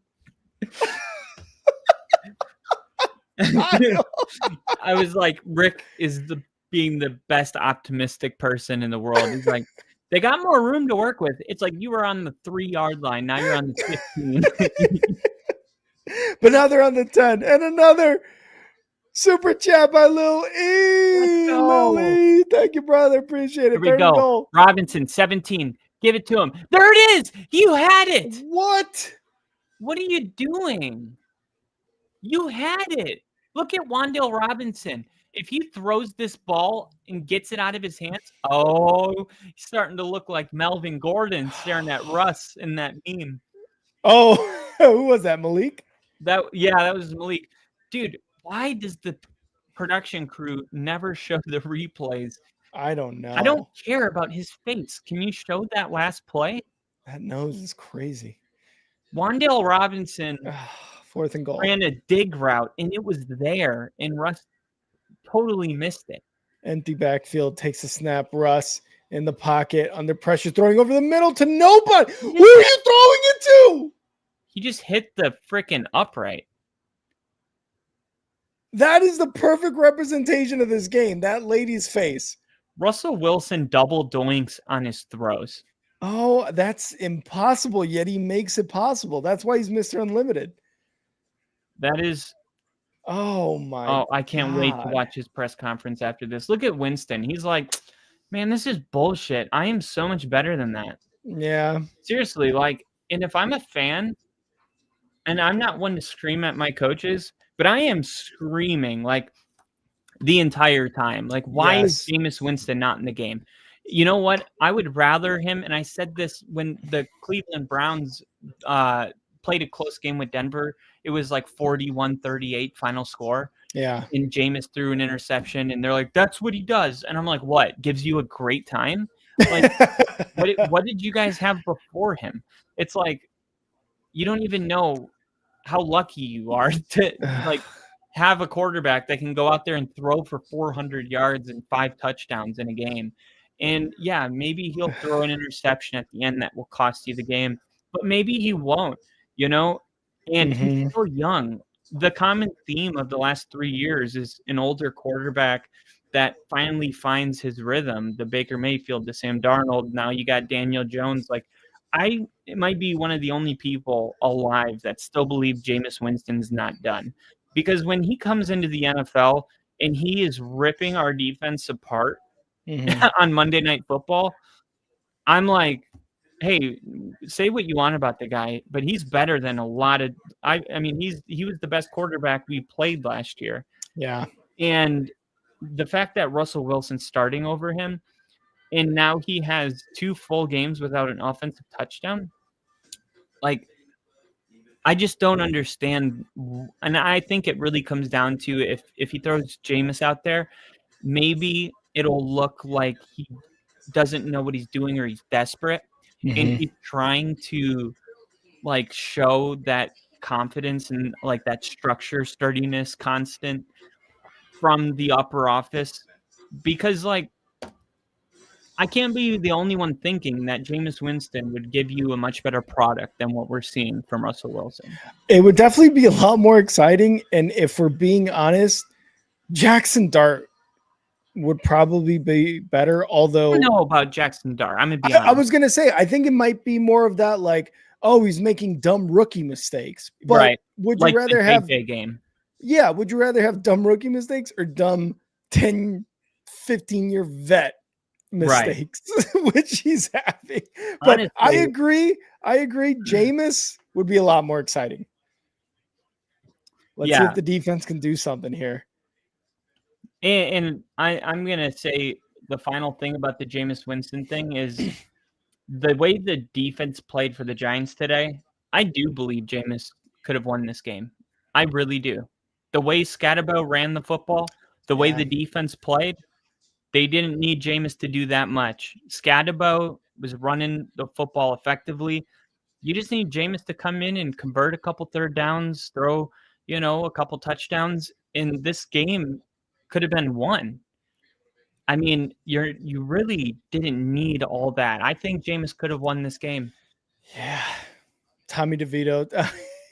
Tommy DeVito is long gone, unfortunately. No more Tommy Thuds. You bring him in, and it's probably a more exciting game. But yeah, the Jameis thing is just it's just. So I know much you're not a better. huge fan of him, but like, it's really hard to throw 40 touchdown passes in this league. And I know he threw 30 interceptions. I think it was 30 and 30. Oh yeah, because it was Yeah. 30 and 30. Yeah. But like, all of the best head coaches, offensive, like especially Sean Payton, he played against Tampa Bay twice a year, being with the Mhm. Saints. And as soon as the Tampa Bay got Tom Brady, Sean Payton was like, "Give me Jameis Winston." Yeah. Like, there's a reason that these coaches want him, Yeah. And plus, his personality, that goes a long way when you're 0-3, right?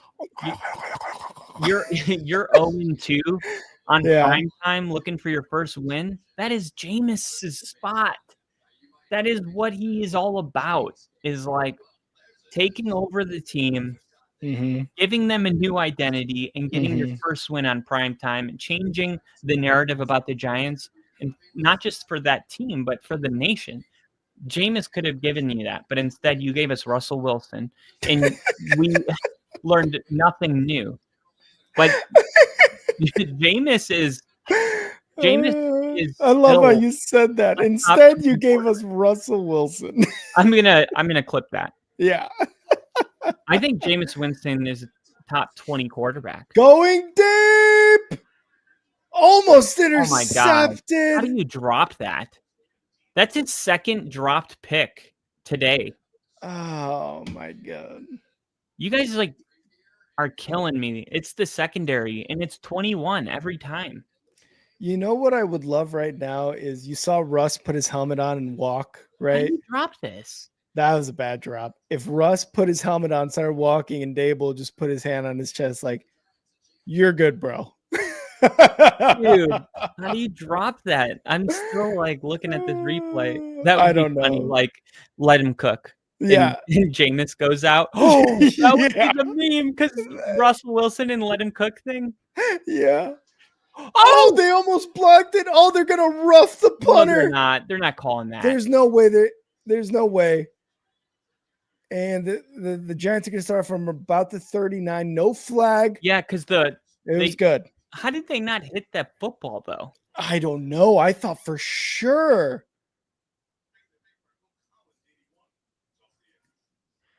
Oh yeah, it looks like he was. Oh This is my running God. into the kicker though. Yeah, that's Because definitely running. It's only not if they tip the ball, because if you tip the ball, then it's like a live ball. Right. But if they didn't tip it, 54 definitely rolled into the punter. Agreed. All right. 1st and 10, 2 No minutes, 4 consistency. seconds left. Russ in the shotgun, 4 wide, and it's gonna be a false start. On Chris Jones. Or yeah, on offsides. No, false start. Yeah.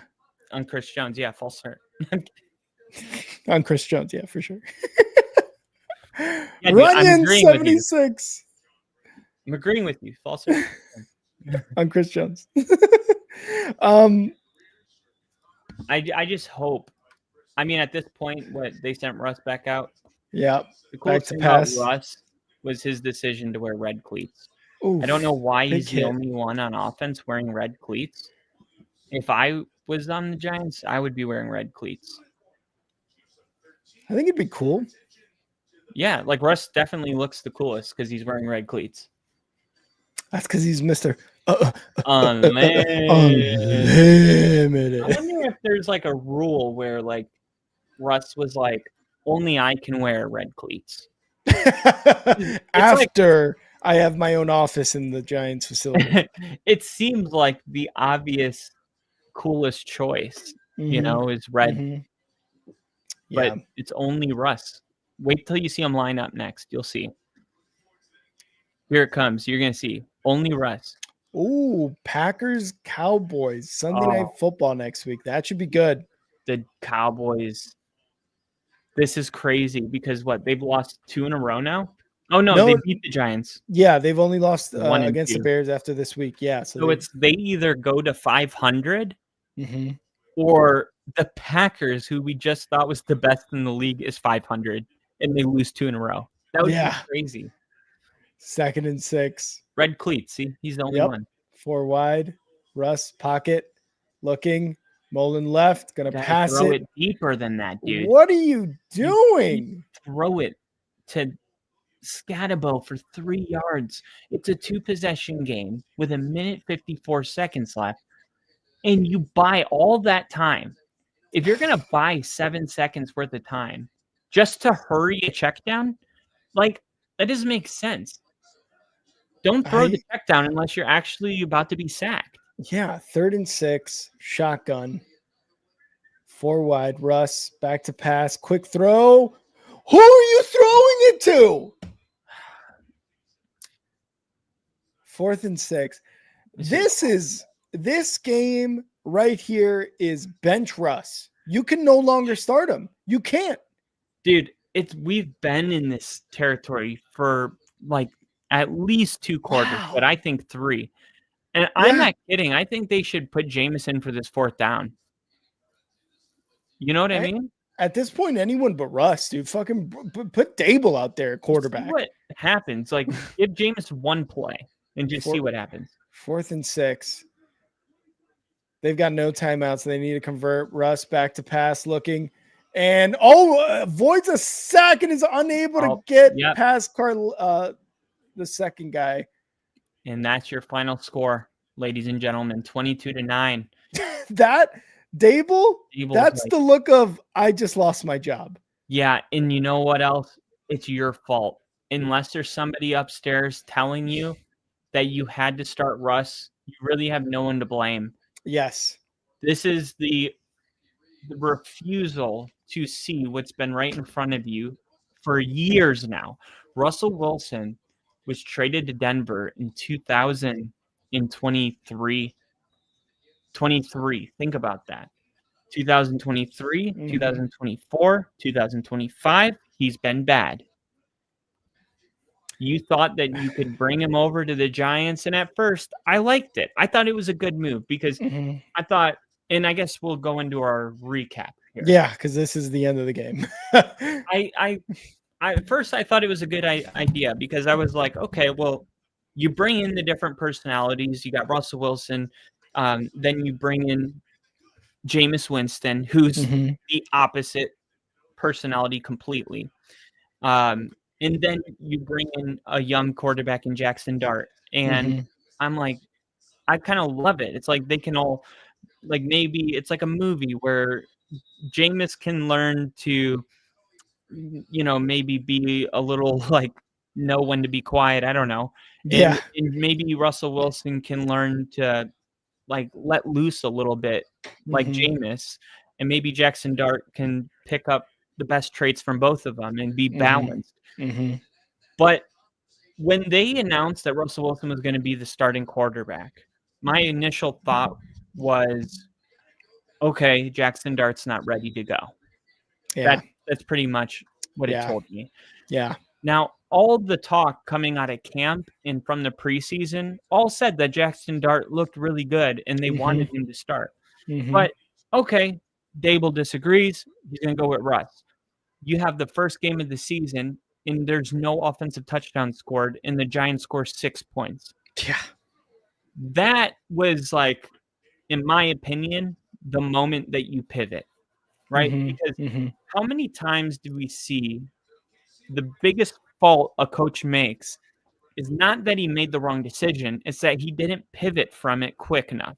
Yep. And by the time you realized you should have moved off of this guy, your season's over, and you're asking some other guy to come in and win 7 straight. And that's just, to me, it's unacceptable when you have 3 seasons in a row of Russell Wilson showing you, this is all I got. He gained 15 pounds. He lost 15 pounds. He went from Sean Payton. Look, if Sean Payton can't get this guy to work, like, I'm sorry, but like, it's a little conceited of you at a point to think like, maybe I'm just a better offensive play caller than all these other coaches that have tried to make it work with Russ. Well, I think too, if Pete Carroll's given up on you, right? If Tomlin had to, because Peyton Russ insisted, that he throws the ball 30 to 35 times a game because he wanted to win an MVP. And as much as he says it's all about the team, and that's all bull crap. Russell Wilson wanted an MVP more than anybody, so much so that he was willing to leave an organization that he became the youngest player to win 100 games in the NFL in the history of the sport. He was willing to abandon that to go chase an MVP. Yeah. And they said, okay, go for it. And they knew it wasn't going to work, and it didn't. And it didn't work the second year with Sean. And Sean didn't even want to run the experiment because he knew in training camp it wasn't going to work. Yep. And finally, we get to last year where he goes to the Pittsburgh Steelers, and he doesn't start week 1 and week 2. Justin Fields does. But Justin Fields gets off to a pretty good start. I think he was 4-1 when Russ took over. 4-2. And the only reason he took over was because Justin Fields got injured. And there was like a minor injury. So Russell Wilson comes into the game and he ends up holding this job down.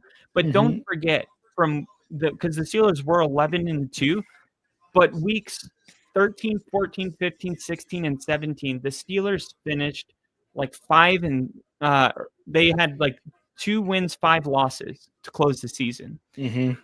And Russell Wilson, like, he had his moments of magic. We had a lot of bad games as well, but the final stretch of that season was like, okay, there's film on Russ. They know what he likes to do in this new offense. And I thought the same thing with Mike Tomlin.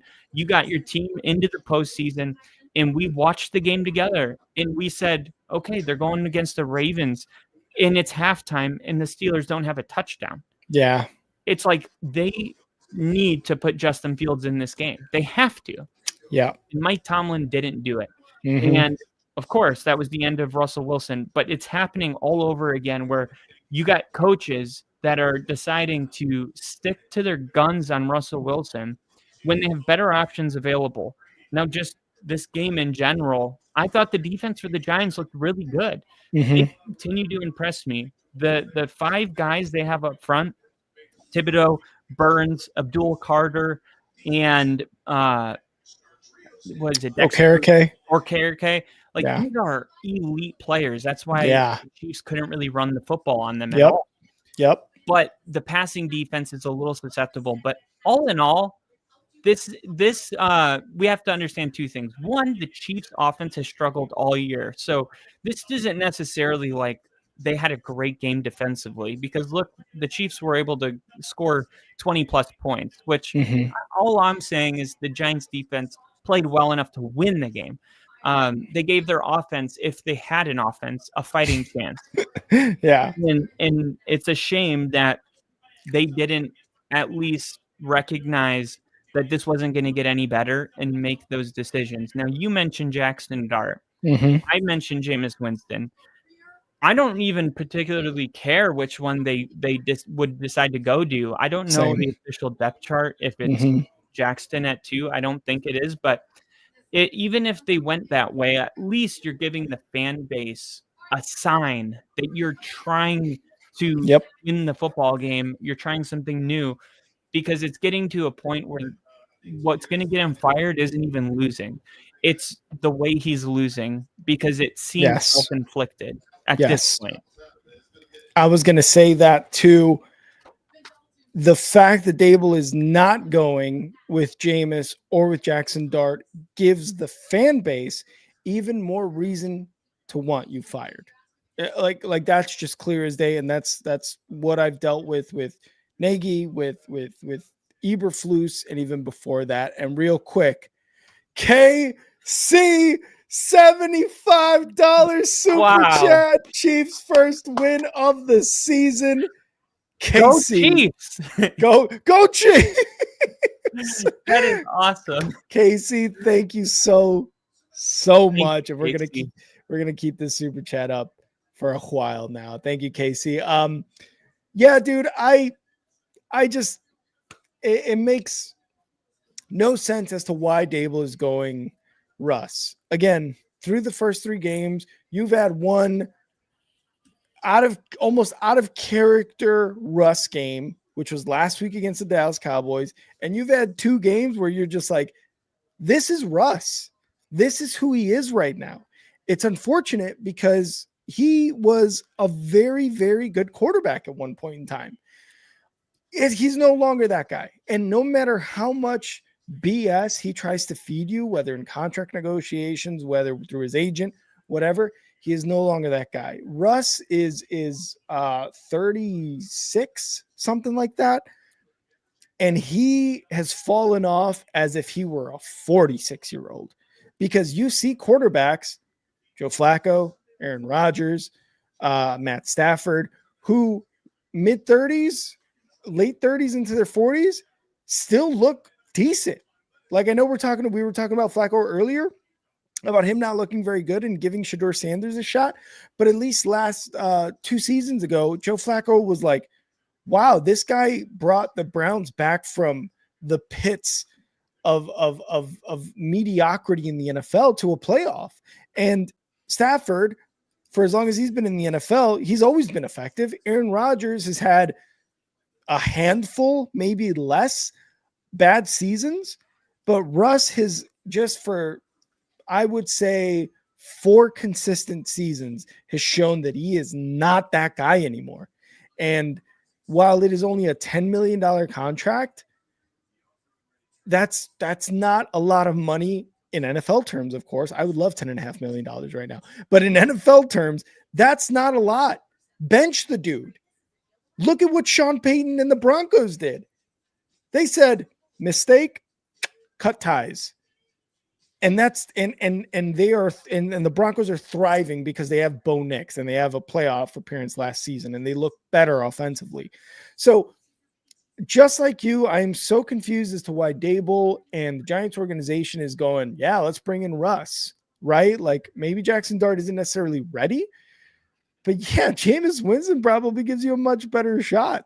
I mean, look at what was it last year, the Browns and Broncos game? Jameis was the quarterback and he put up a good game. And he's not putting up these terrible games like Russ is, where he can't even hit a 7-yard flat like it's going to get you a first down. And I don't know, man, it's just all very puzzling and kind of goes back to what I said at the very beginning was if Dable is going to continue to go with Russ, then the fans are going to want you fired and you're just giving them ammo to want that. Overall, the offense, other than Scatterbo and Malik Neighbors and Wan'Dale Robinson, with that really, really good catch there in the fourth quarter that got him into the red zone, like that was it. That was the offense for the Giants. The defense, on the other hand, held their own for what seemed like 3/4 of this game. And for as much crap as we're going to give the Giants offense, the defense can be an elite unit. I think as a Giants fan, you're hoping that Jackson Dart is the guy and that Dable gets fired after this season, if not in the middle of the year, it seems like, because you're hoping that you can get the offense on the level of the defense. And with a guy like Malik Neighbors as your number one, you should be able to get there soon. You got Tyrone Tracy, you got Scatterbo again that is doing really well. You got some other receivers, Wan'Dale Robinson, Slayton, that can definitely be very, very good production wide receivers, whether at the 2-3 slot, whatever it is. You're just hoping that can be the next few steps that you take as a Giants organization. As for the Chiefs, KC, that's why he gave us the super chat. Appreciate it, KC. They struggled in the first half. There's no ifs, ands, or buts about it. They struggled heavily. And again, credit to the Giants defense for that first half performance because they did really well. And you saw at times that Mahomes looked bad.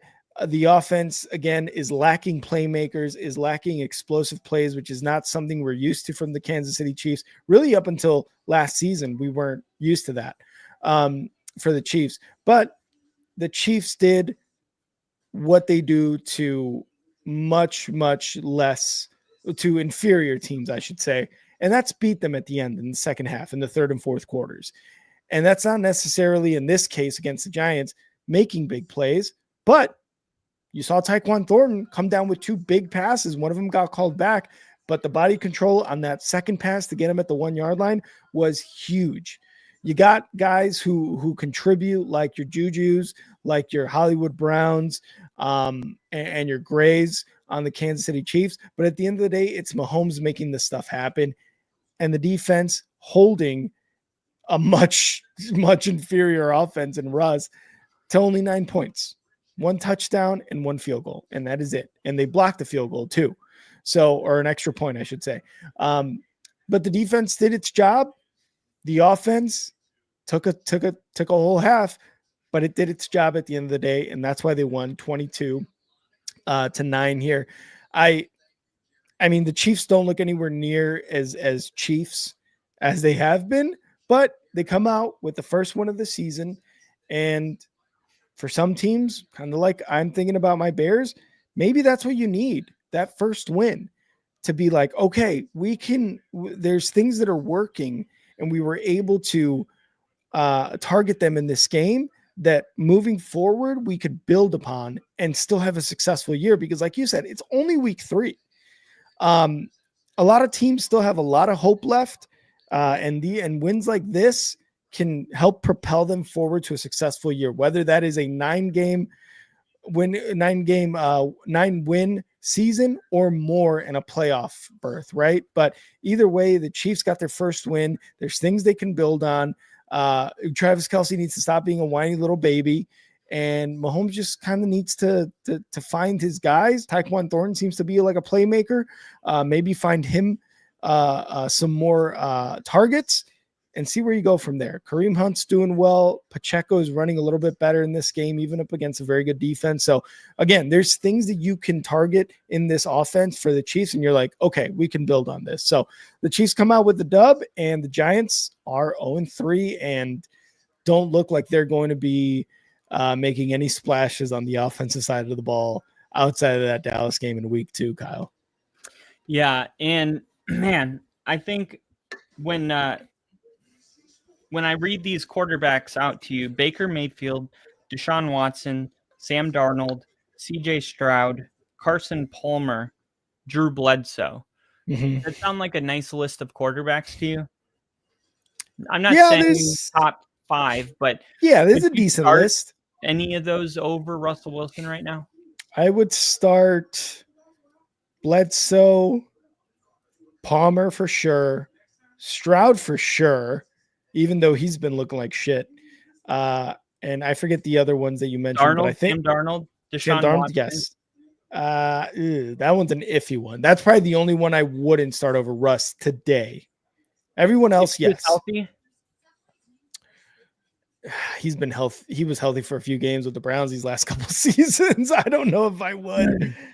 But, I get what you're saying, but I guess what I'm trying to say is, like, when you look at Jameis Winston's because he lost a lot when he came into the league, but if you just take his last 40 games, right, he's got a 20-20 record in his last 40 games, 20 wins, 20 losses.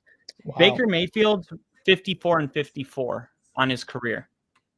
Deshaun Watson's 38-37. Sam Darnold's 37 wins, 40 losses. CJ Stroud's 21 wins, 18 losses. Carson Palmer, Drew Bledsoe, these guys were all about 500. In this NFL, it is very hard to win. And if you're not a good quarterback, you're going to be sub 500. Like, all of the other quarterbacks that I didn't name, there's a long list of quarterbacks that are 30-75 and they came out of the league. But Jameis Winston, in his last 40 games, won half of them. Mm-hmm. Like, that really does mean something. That means that this is a guy that flip a coin, right? And do you feel that Russell Wilson is a flip a coin guy? I don't feel like there is a flip a coin guy that has lost. I mean, his season with us, we won 3 games. Like, we were awful, and we didn't even get the draft because we gave it to the Seahawks, so they got Witherspoon. But like, the fact of the matter is, he's a young quarterback, respectively, to Russell Wilson, who's, like you said, 36 years old. If Dart's not ready to go, either play Jameis Winston or trade him to the Bengals, and let's see something, because I'm curious about. Might be nice. I think Jameis Winston still has, like, meaningful football left in him. I know that he's gotten to the age of being a kind of just, what do you call, journeyman? Journeyman, yeah.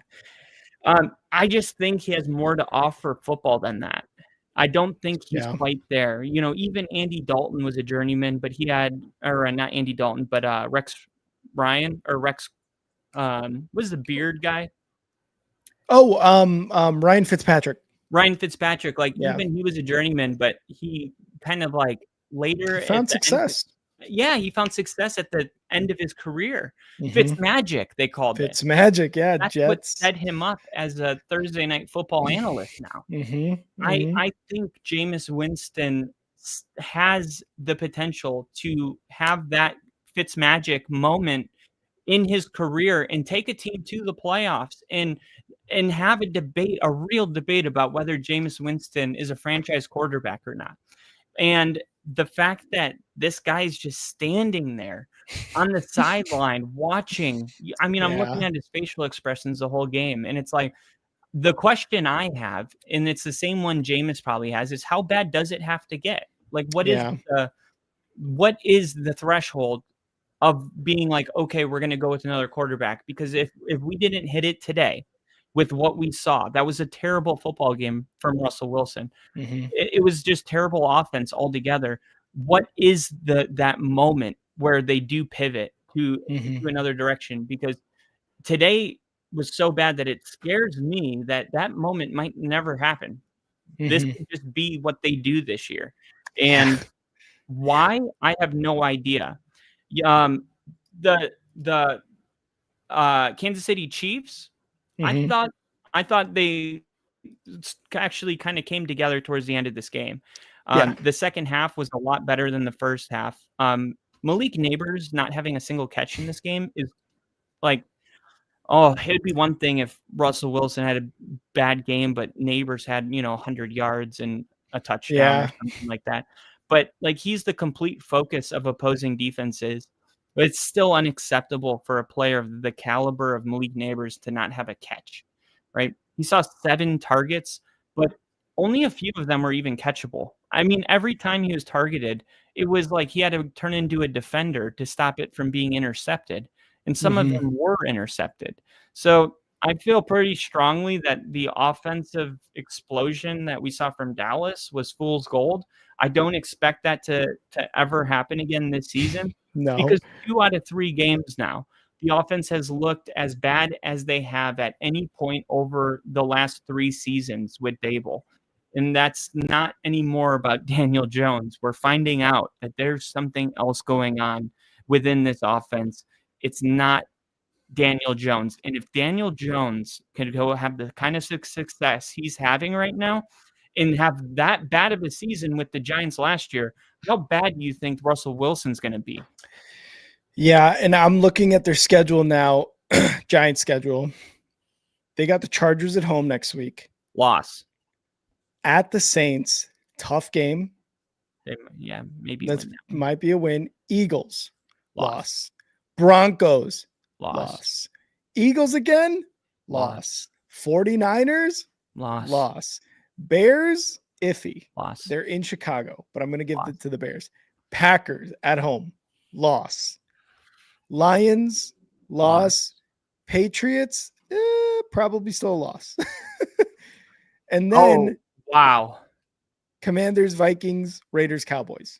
All right, my bold prediction. Here it is. The Giants will be the number 1 overall pick. Oh, that is what we have. If they go with Jameis Winston, I don't know. Is that the plan?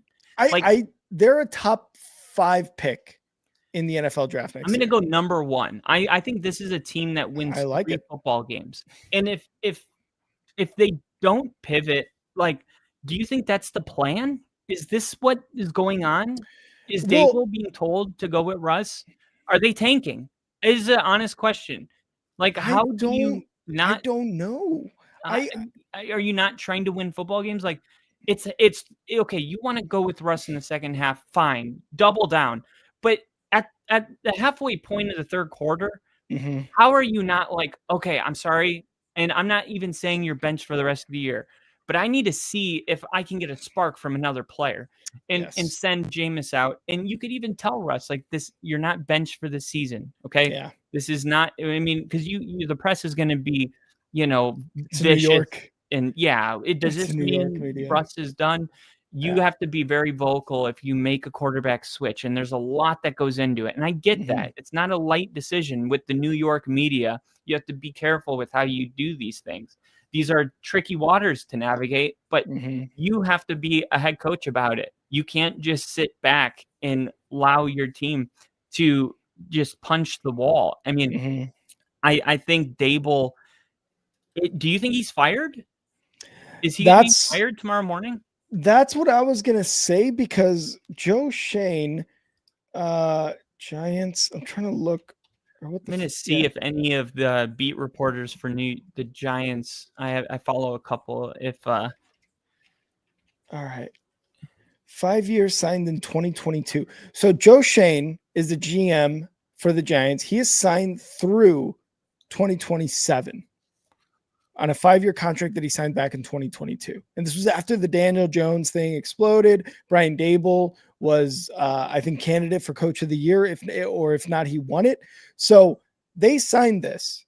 before the Saquon thing, before all of that happened, if this is the product that the Giants are getting, and I'm going to look up Brian Dable as well, because I'm pretty sure that this should be his last year. Wow. 2022. No, also through 2027. So Joe Shane, Brian Dable, both signed through the 2027 season. That means that you're going to play this year, 26 and 27. You have 3 more years of this. So I don't think the plan is to tank, but because contracts mean nothing. And that's exactly what I was going to say, because if this is the plan, if Joe Shane is saying you're playing Russ and Brian Dable has no choice but to play Russ, why? You're both going to be fired with 2 years left on your contract. I don't think the Giants, unless they were given job security, unless that, but they are in a huge market in New York, New Jersey, whatever, New York. They can absolutely eat up that contract from the GM and the head coach. And guess what? They'll bring in someone next year, the next hot OC, the next hot DC. And because probably Kingsbury or Cliff Kingsbury might be up there. Yeah, I completely forgot about that. Who? Nick Saban. Interesting name. They just asked him if he was, going to coach in the NFL, and he said not right now. And it's one of those things that, like, if you really didn't want to do it, you just say no. Like, if I asked you, if you're happy in your marriage, like, if you said I'm happy right now, that wouldn't be an acceptable answer. Like, exactly. And it would also get me divorced. But that is I'm just saying, like, Saban is in the mix. Like, if the right opportunity comes up, he's going. And if this team has a potential to draft, like, the best quarterback in the, who's the best one? Penn State, maybe? Yeah, Drew Aller now. Or even Carson Beck from Miami looks good this year. Then maybe, somebody like there's always, 1 or 2 big names. Yeah, and if you just drafted Jackson Dart, you're gonna sit him this season, whatever he's gonna be a backup. And you have seen the product you get with these 2 guys, head coach and GM. Like, you're totally eating up that their contracts. I mean, his Dable's contract has been reported between $2 to $4 million or $5 million. That is cheap. That is Russ's contract for the next 2 years after this year. You're eating that up. And whatever the GM is, you're eating that up too. Does not matter. You're bringing in another GM and another head coach who are aligned and will start Jackson Dart next year. And whatever the pick they end up as, I don't know what you're going with. Another wide receiver? Are you going with an offensive lineman? Because your running backs seem to be set. Jackson Dart had a promising offseason. The wide receivers are pretty damn good. Maybe you draft an offensive lineman.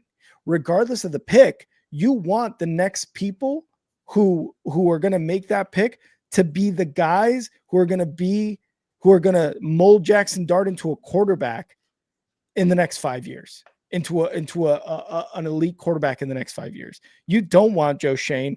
You don't want Brian Dable, because what they've done and the decisions that they've made. And I think Giants fans, I'm definitely not speaking for Giants fans as a Bears fan, but I know the frustration that they're going with. I know it to a T.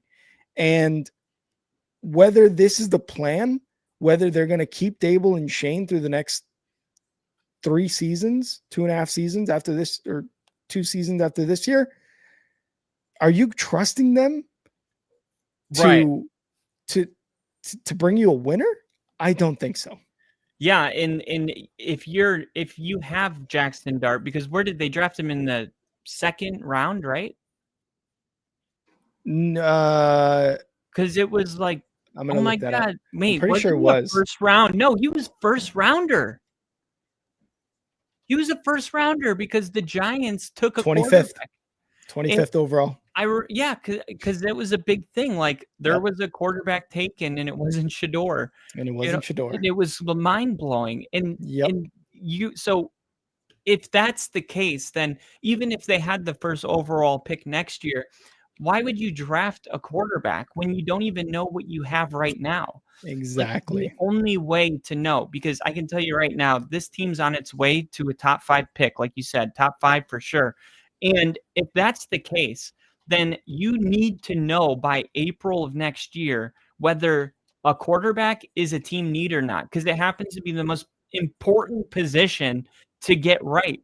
But if you don't even know what you have in this guy, how do you know if you're going to need one or not? And you're not ever guaranteed a Hmm. loaded quarterback class with a top 5 pick. So you really don't want to pass this moment by.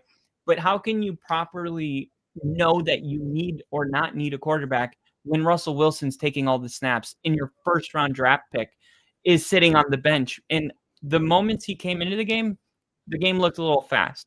Like, Yeah. there is a way that a quarterback just looks when he's kind of calm. He's just, I don't know, he seemed a little sped up Yeah. when I saw him. Hmm. But could that go away in a game or 2 or 3? You know, Possibly. what is the point of all of this? And Hmm. this is exactly where I'm at with Cleveland. You got Shador Sanders, you got Gabriel Davis, and you're starting Joe Flacco. Like, you only have 17 games to figure out whether your franchise quarterback is on the team or not, and you've already wasted 3 of them. Yep. So, Yep. I mean, it's just, I don't know where they go from here. And I'll end with this. On X, this is the kind of stuff that I'm seeing. Fire Dable and bench Wilson. I'd fire Dable right now. These are Hmm. different comments. I'd fire Dable right now. Enough of this Hmm. complete and utter disaster for 3 years straight. Yep. Fire Joe Shane Shane. and Dable. The Giants season's over. 0-3 with Chargers, Philly, like you said, all of that. Dart will not be more effective than Wilson. Lack of an O-line is a failure. Schoen and Dable are both need to be fired. Hmm. The worst part is when you fired Brian Dable, there's no one to even be head coach. Kafka stinks. Bowen is Yep. beyond abysmal. And head Yep. coach Shea Tyranny, we Yep. are so cooked. I Yep. believe in Dable. I have supported him and Sheehan. But this is the end. Fire Yep. Dable and Schoen. I've had enough. I hope Hmm. at least he has the balls to fire Dable tomorrow. Hard to see Dable being the coach after that stretch. There is no fire on this team. Fire Dable tomorrow. It is pouring right now. And Yep. right now, Russell Wilson's trending on X with over 17,000 posts. Pretty Yeah. soon, Fire Dable is going to be trending on X. In New York City, when this much public pressure comes in, it's Hmm. crazy. It actually does move the needle. And the public could get Dable fired. If they're 50-50 on it, the public could be that thing that gets it done by tomorrow morning. And if I was, oh my God, it's so funny. That picture of Melvin Gordon looking at Russell Wilson is already circulating. But if I was the head coach of this team, like, I would go over tomorrow and be like, we're gonna have a week of practice and we're gonna see who does better in practice between Jameis Winston and Jackson Dart. Yep. And I would be true to that evaluation. And then if Jameis has a better week, go with him. If he Hmm. goes out there and loses, all right, we're going to go to Jackson Dart now and see. It's an experiment. Like, you got to just be willing to lose, willing to make mistakes. But it's hard not to believe in conspiracies with Dable. And I'll end with this. What would you think if Dable says, Dable doesn't get fired, but Russell Wilson is not going to be the quarterback next week? Do you think that would help him a little bit? Like, at least show that he's trying? I think it shows that you're willing to move off from something that's not working, and whether it progresses towards a better offensive output, it's something. Now, I don't know how a move like that would make your seat hotter as a head coach. I don't know by what degree. Like, does it immediately take him off of it? I doubt it, because it's been 3 games of just like, or like the comment said, 3 seasons of just bad football. This is like the Bears going with Eberflus for 3 years. And that's exactly what I was going to say. This is exactly like that. This is exactly like the Bears sticking with head coaches that clearly are not fit to be head coaches. And I just looked on Pro Football Network. The Giants offensive line ranking wise is 31st. So going into the draft next year, they're drafting an offensive lineman. It's perfect for Russell Wilson, a guy that can't see the middle of the field already. Now you're going to not have an offensive line. If Exactly. Jackson Dart somehow becomes a great quarterback, it's not going to be because he sat and watched Russell Wilson play like shit for 3 games. Like that's totally fair. And that's what I mean. Like, that's your biggest need right now is that offensive line. And you're going to see what you have with Jackson Dart. That's going to be their draft is offensive line. But whether or not Joe Shane and Brian Dable are going to be part of that draft is up for debate. And it seems like the public wants them both gone. I think that's the right move. I think you've seen enough of both of these guys. You trade away your best running back. You bring in a completely off his like rocker quarterback in Russ, and you start him for 3 games. Again, he showed his one magnificent game, and yet you're still going with him after 8 quarters of just terribleness. And they are sketchy because that Hard Knocks thing, we saw the clip of that GM telling Saquon Barkley, hey, we don't like you enough to pay you. We're going to let you test the free agency, but will you let us know what they're offering you so we can have a chance to match it? And Barkley was like, oh, yeah, sure thing. It's like, dude, why would you treat your best player like that? Yep. So if this is how you do business, like you're nickel and diming Hall of Fame running backs, like what else are you doing wrong? You know, it is like that gave us a little insight to the personality of him. And that's not how we do our players in Denver. I know that's not how Philly does their players. The franchises that operate, is it a coincidence that they don't treat their players the same way that other organizations that try to save nickels and dimes when Saquon Barkley was responsible for all of your wins? If you ever saw Daniel Jones's record without Saquon Barkley, it is like 2-30. And with Barkley, it's like 15-15. Like it is a lot better. and you go ship him out, and you're right. Like I think at this point, there's no reason. What has he done to earn this job? Nothing. Right? Because you get the job, but then you have to, at some point, you have to show us like all you've done is, you know, bring in great defensive linemen, but that's not a hard thing to do. Like we all knew Thibodeau, Abdul Carter, these were not like, oh, you found these guys in the 5th round. You know, that you just picked them in the 1st round with your top pick, and we all knew they were going to be good. So what has this guy really done? He hasn't done anything. So it's time. It is absolutely time, and I'm sure we're going to be hearing a lot from Giants fans in the next 24 hours. There's a 1.5-minute clip of Russell Wilson throwing ducks. I'm seeing it right now. It is like, and I mean, 1.5 minutes. I'm not kidding. And you're talking about Saquon and that whole thing with Joe Shane telling him about matching the offer. You saw Malik Neighbors' face there towards the end of the game. The last thing you want is for your best offensive player, arguably, to hate your franchise as well and to want you gone. And last year he was on the rocks. Remember the locker room stuff where he was complaining about not getting any targets? Yep. Yeah, it's just going to continue to happen. Yeah, and is it just going to continue? We called Odell Beckham a head case. Maybe the receivers aren't the problem, you know? Giants organization, dude. And Giants fans agree. All right. Well, thank you guys, everybody who was here so much. Jinja, Lil E, KC, E-Dub.